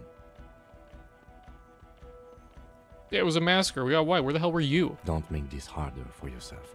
Thank you for the input, Lieutenant Kitsuragi. I didn't mean to suggest you didn't handle the situation. He thinks of apologizing, but decides against it. You've spent the week with him on this case. What is your take? On the case? On Lieutenant Geoffrey Dubois. Well, the drinking, the gun losing, also losing the badge. That's all true. Although he has not been drinking on the job this week. See? 1 week. Then there's the superstar. He likes to, from time to time, allude to being a superstar law official. At first I thought it was a joke, but now I'm not so sure. He says disco about 20 times a day. It's worrying, especially considering his political views. Detective Dubois is, as you may know, a Mazovian socio-economist. He wants to liquidate the ruling class, which, again, for a police officer, is a little odd. You should yell something. That's not a good idea. Yes, let's let the big boys talk. And then there's the motor carriage in the sea, something I was not present for. But despite all this, he is a great detective, one of the best I have seen, in fact. He can talk human beings into telling him everything, and he doesn't stop. In all the time I've spent with him, he has not once stopped pursuing leads, however far-fetched and tangential. He is tireless, madly driven. Well, except that one time when he stopped to sing karaoke, which, by the way, was a valiant effort. He really sang his heart out. Yeah, it was what it was. Other than that one time, he has tirelessly worked on the case, and he solved it. We have a confession, a murder weapon, and the perpetrator, locked on the island right now, awaiting transportation. He apprehended a straggler who stayed hidden for 50 years, ever since the revolution, who's probably committed other murders over those years. Oh, and he also discovered a new species. Hell yeah, I did. A new species? A colossal stick insect. It was on the island, camouflaged as the reeds. It unfolded from the reeds. I think we may be dealing with the Insulindian phasmid. He takes out the photo of the phasmid and shows it to the officers across the yard. The wind blows. You better flapping don't the drop glossy this, Kim. rectangle in his hand. You hear gasps beneath the howling of the wind. As you can see, it's about 3 meters tall. In fact, we think it may be the largest land invertebrate ever discovered. Siana. Fucking hell is that? Is this somehow connected to the case? Detective? Yes, I believe the pheromone it emits may be responsible for the killer's mental degradation. The old man was not aware of the phasmid's presence. Exhibiting a strange, atypical dementia, he fell into a stupor after its appearance. He became near catatonic. So it is connected. I must say, this is absolutely extraordinary. I don't even have words for it. Yes, it really does make it hard to fire the drunk. This is a very, very sad man who has just seen something that's made him forget his sadness. Now you make your case. Now is the time. Now or never. I also started a nightclub in the church. What was that? It sounded like you set up a nightclub in the church. Yeah, and I discovered a hitherto unexplored entropinetical phenomenon in there too, a 2mm hole in the world. Get a grip. No one cares about your anthroponetic adventures right now. 4 kids were living in a tent on the ice. They were going to drown when it melted.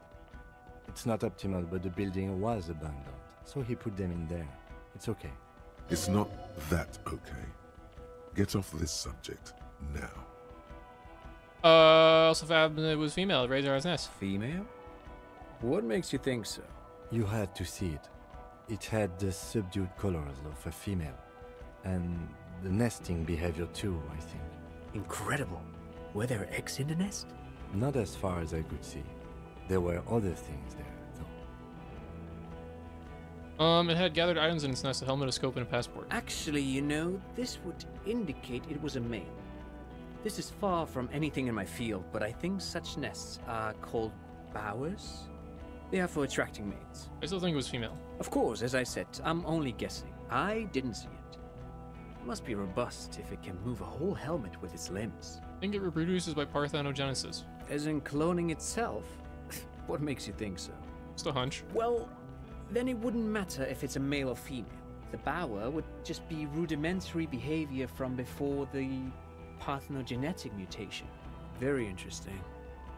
Such organisms are extremely vulnerable to disease. A single strain of bacteria could wipe out the whole species. We're probably looking at conservation efforts here. I think it emits a chemical that makes it look even more like the reeds. Yes. That would be a chiromone. A pheromone that's seemingly beneficial to the host. It usually stimulates the affected nervous system. Not a human's, of course, but perhaps a predator's? The perpetrator seemed intoxicated somehow, like an addict. It's just a hunch, but... There are species of bees that, under the influence of chiromones, take wasp larvae to their hives. Ants do the same with aphids, thinking they're... Do you think this is how it stayed hidden? Nothing is off the table. But I want to stress this. The find does not have to be connected to the case. The case is 100% prosecutable, without any chiromones. Of course, Lieutenant. Of course. We should treat the case and the phasmid as completely separate from each other. People are not going to... They're not going to go for this speculation in the constabulary. Its nervous system may be stored in its long limbs. Like the cephalopods? Phasmids, I think, only have nerves in their heads and abdomens, though. There is a correlation between invertebrate size and intelligence. Was it... No, I wouldn't say it was... It was a sensing entity. There was something there. At that size, this creature would have a lot of surface area to put neurons into.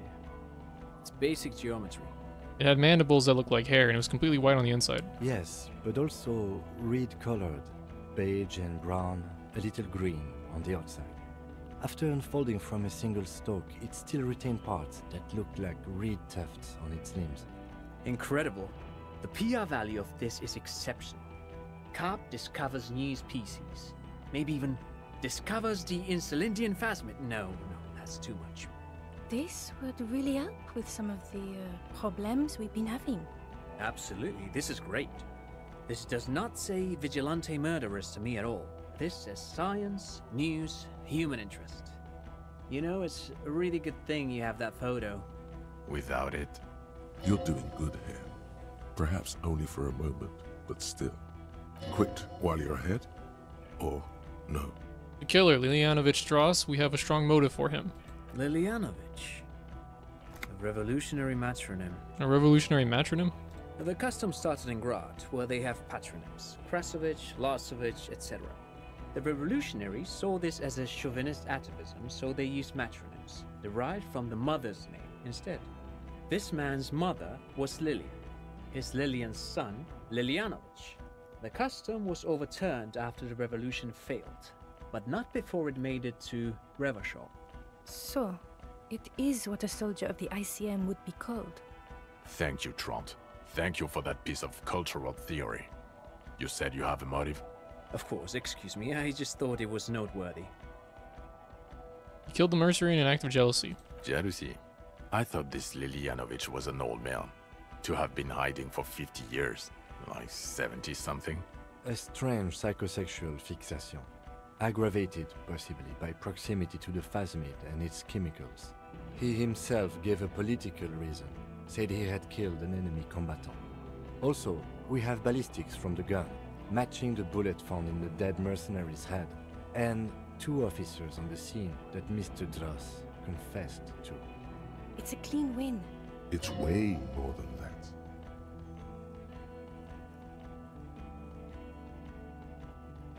It's more than that, a perfect folding mechanism like the phasmid. Perfect folding mechanism? Get over yourself, Harry. I can still smell the booze on the wind. God damn it. Doesn't it ever leave? It is there. Like in your bones or something. It will pass. In time. Review said of the Debardeurs Union was assassinated by our killer. This is a conversation for when we are no longer out in the open. In Martinez, where Everard and Edgar Clare have ears everywhere. Understood, of course. But a case against Everard would be big. I would prefer not to partake in anything union-related, for political neutrality. And I also fixed the strike situation. How? It seems to be ongoing. I see red banners on the gates. He didn't quite solve it. He cross-pollinated information between the company rep and Everard, until the rep came to see that the Union desires war, at which point Mrs. Messier decided to... What? Hand clear the terminal? I masterminded a solution to an unsolvable problem. Sounds like you got played, Harry. Because you were off your tits on Al Ghul. Hey, how do you know about Al Ghul? It doesn't matter how I know about Al Ghul. What matters is, you're Everard Clare's peony now. Just as I said. He's a mob boss, did you know? Is that why you want us to investigate the assassination of the previous Union head thing? To get off Everard's hook? No, it's nothing like that. He was reckless with information, but ethical. We don't owe anyone anything. This allowed us to stabilize things in Martinez.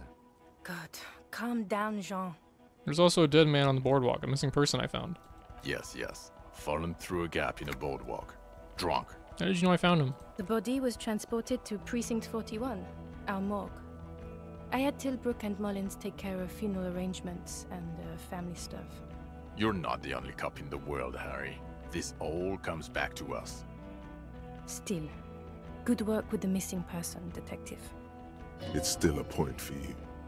No denying it. I also looked into the mystery of the doomed commercial area. I don't know what a doomed commercial area is. Rue de Saint-Gelain 10, a commercial building where all businesses go bankrupt. I looked into it. Why? That's not what you were supposed to do here. There was a fridge we needed and a possible witness. He was just chasing a lead and ended up advising a local shopkeeper. It was okay. Of course. Call it community outreach, right? I confiscated drugs from Kuno's dad. Who's Kuno? You don't want to know. You're right, Lieutenant. I don't. You snorted the drugs, I know you did. It's alright. I'm in. At this point, anything is but the drink. So what do you say? Want to take this hot shit back? I don't want to, but you discovered a new species. And sold them out. Yeah, that's right, bitch. So I have to. Jude. Anything that ends the trial is okay with me.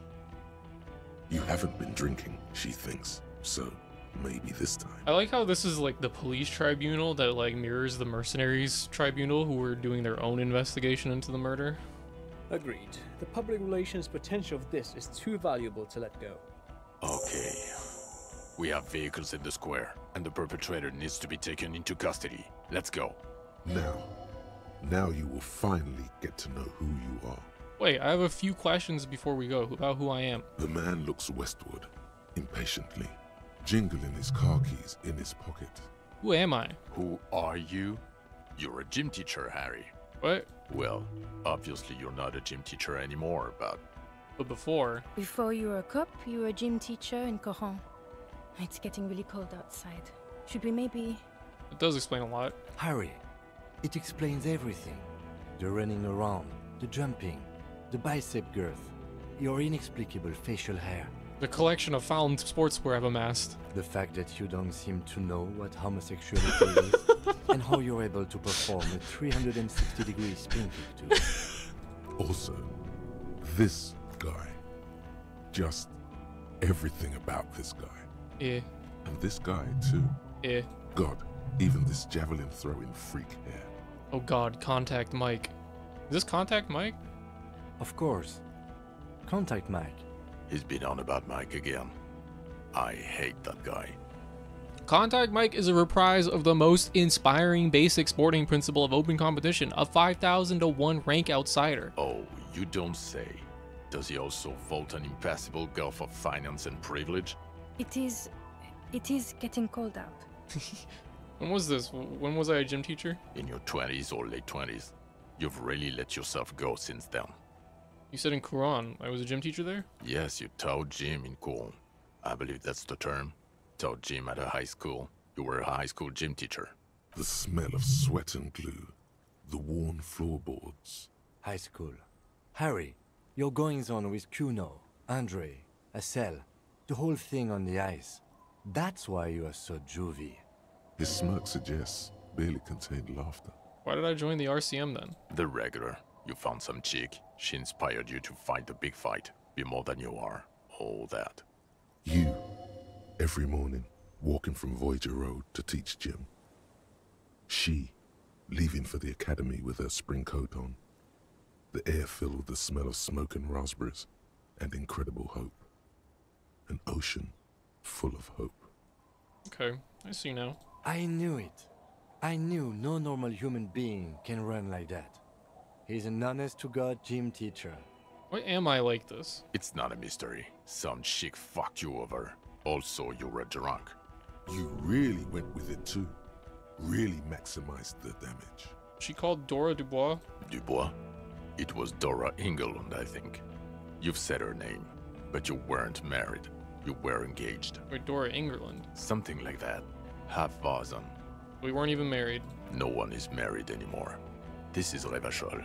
When was this? God, I don't know. 6 years ago? She was way before my time.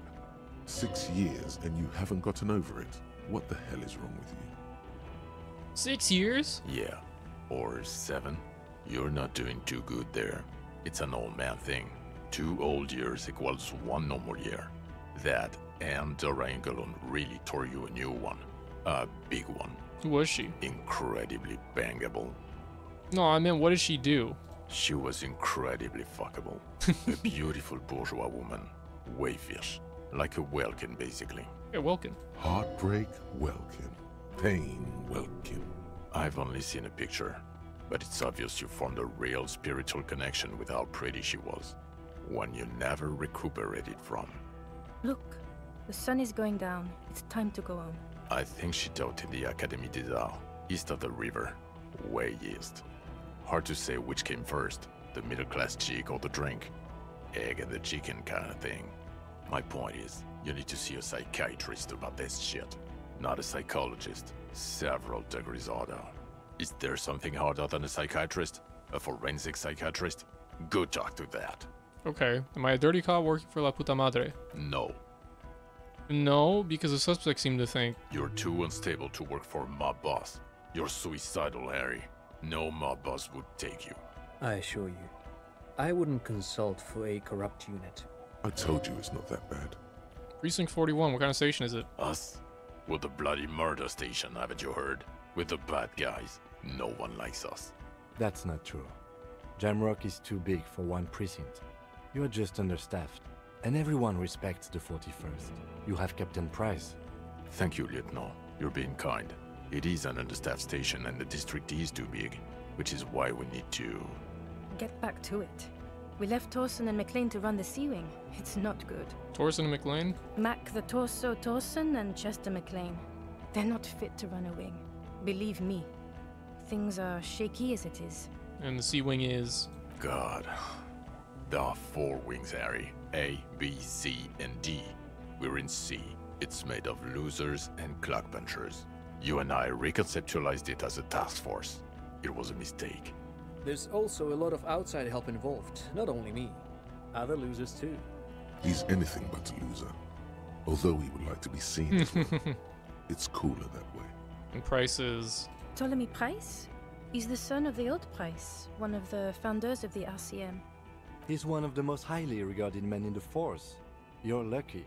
Somewhere under the curved roof of a former silk factory, shaped like a ladybird with 2 chimneys, Police Captain Ptolemy Price sits behind a heavy wooden desk. Resident medic Nix Gottlieb pours him coffee. It's silent in the captain's office.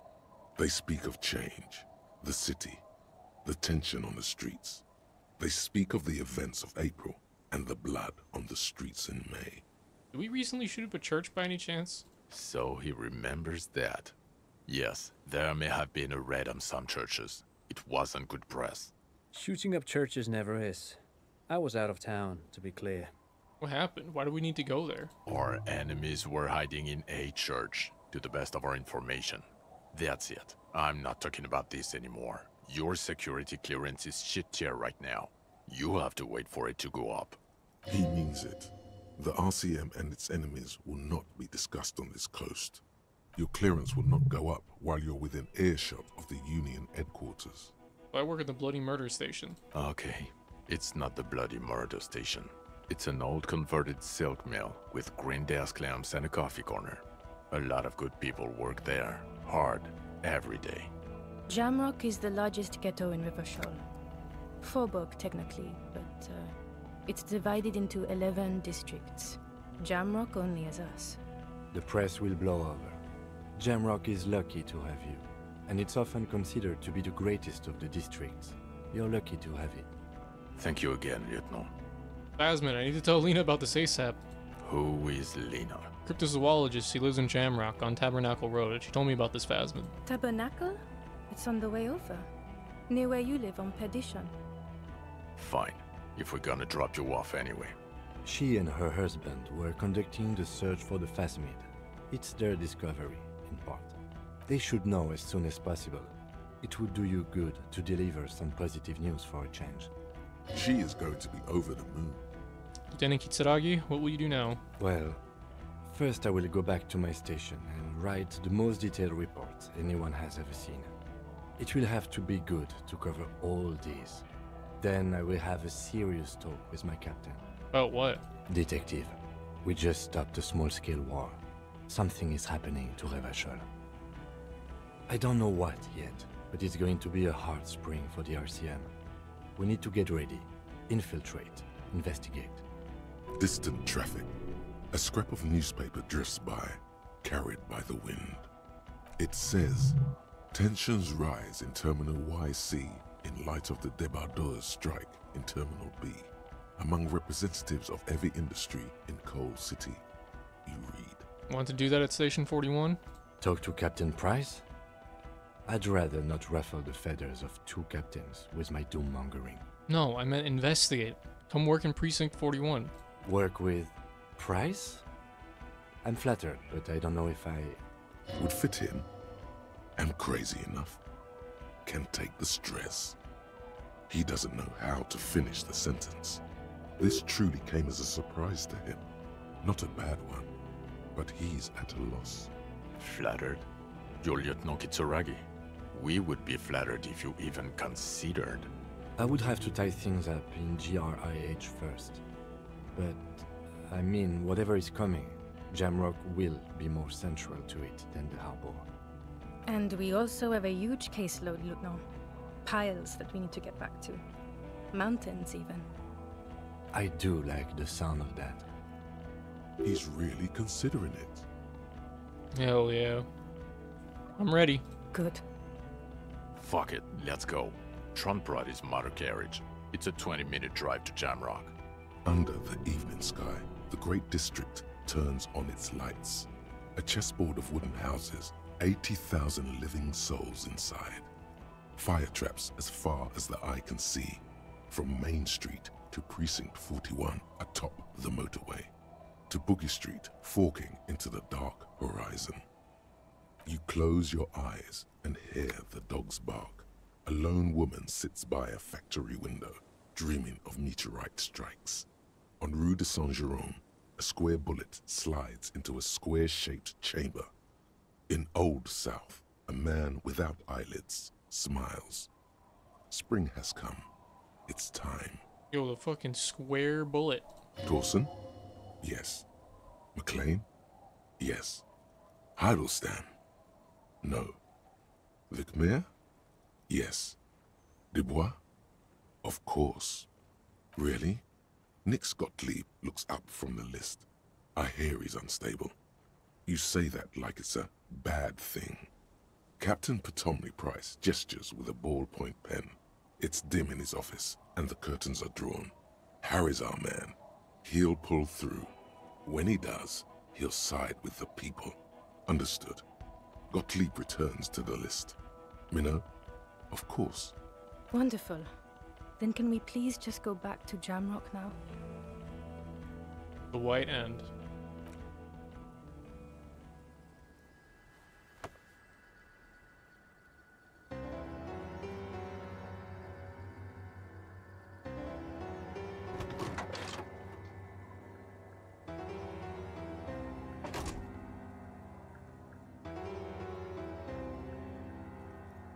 I'm fucking dripped out of my mind right now.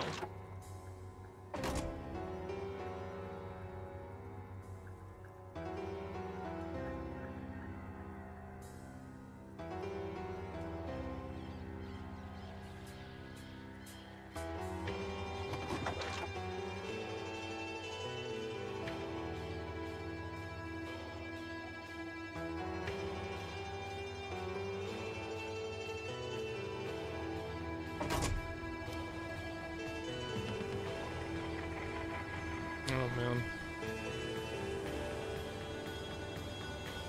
Oh, there it is. Disco Elysium. Second playthrough down. That. I'm good to play the Elden Ring DLC tomorrow. Can't wait. Get out of this. I have to wait. I need to pee. I'll be back.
Oh man.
really wish I could skip this. This is very long and does not move that fast.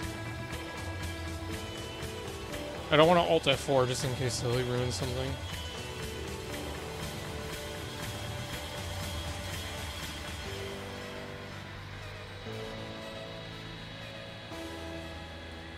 Is this the pail on the side?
There we go.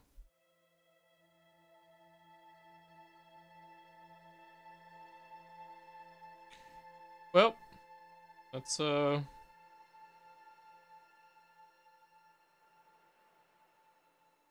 Disco Elysium. Definitely like my number 4 favorite game of all time. But I'll probably stream the DLC tomorrow, so who's watching this can look forward to that. Assuming I actually do it.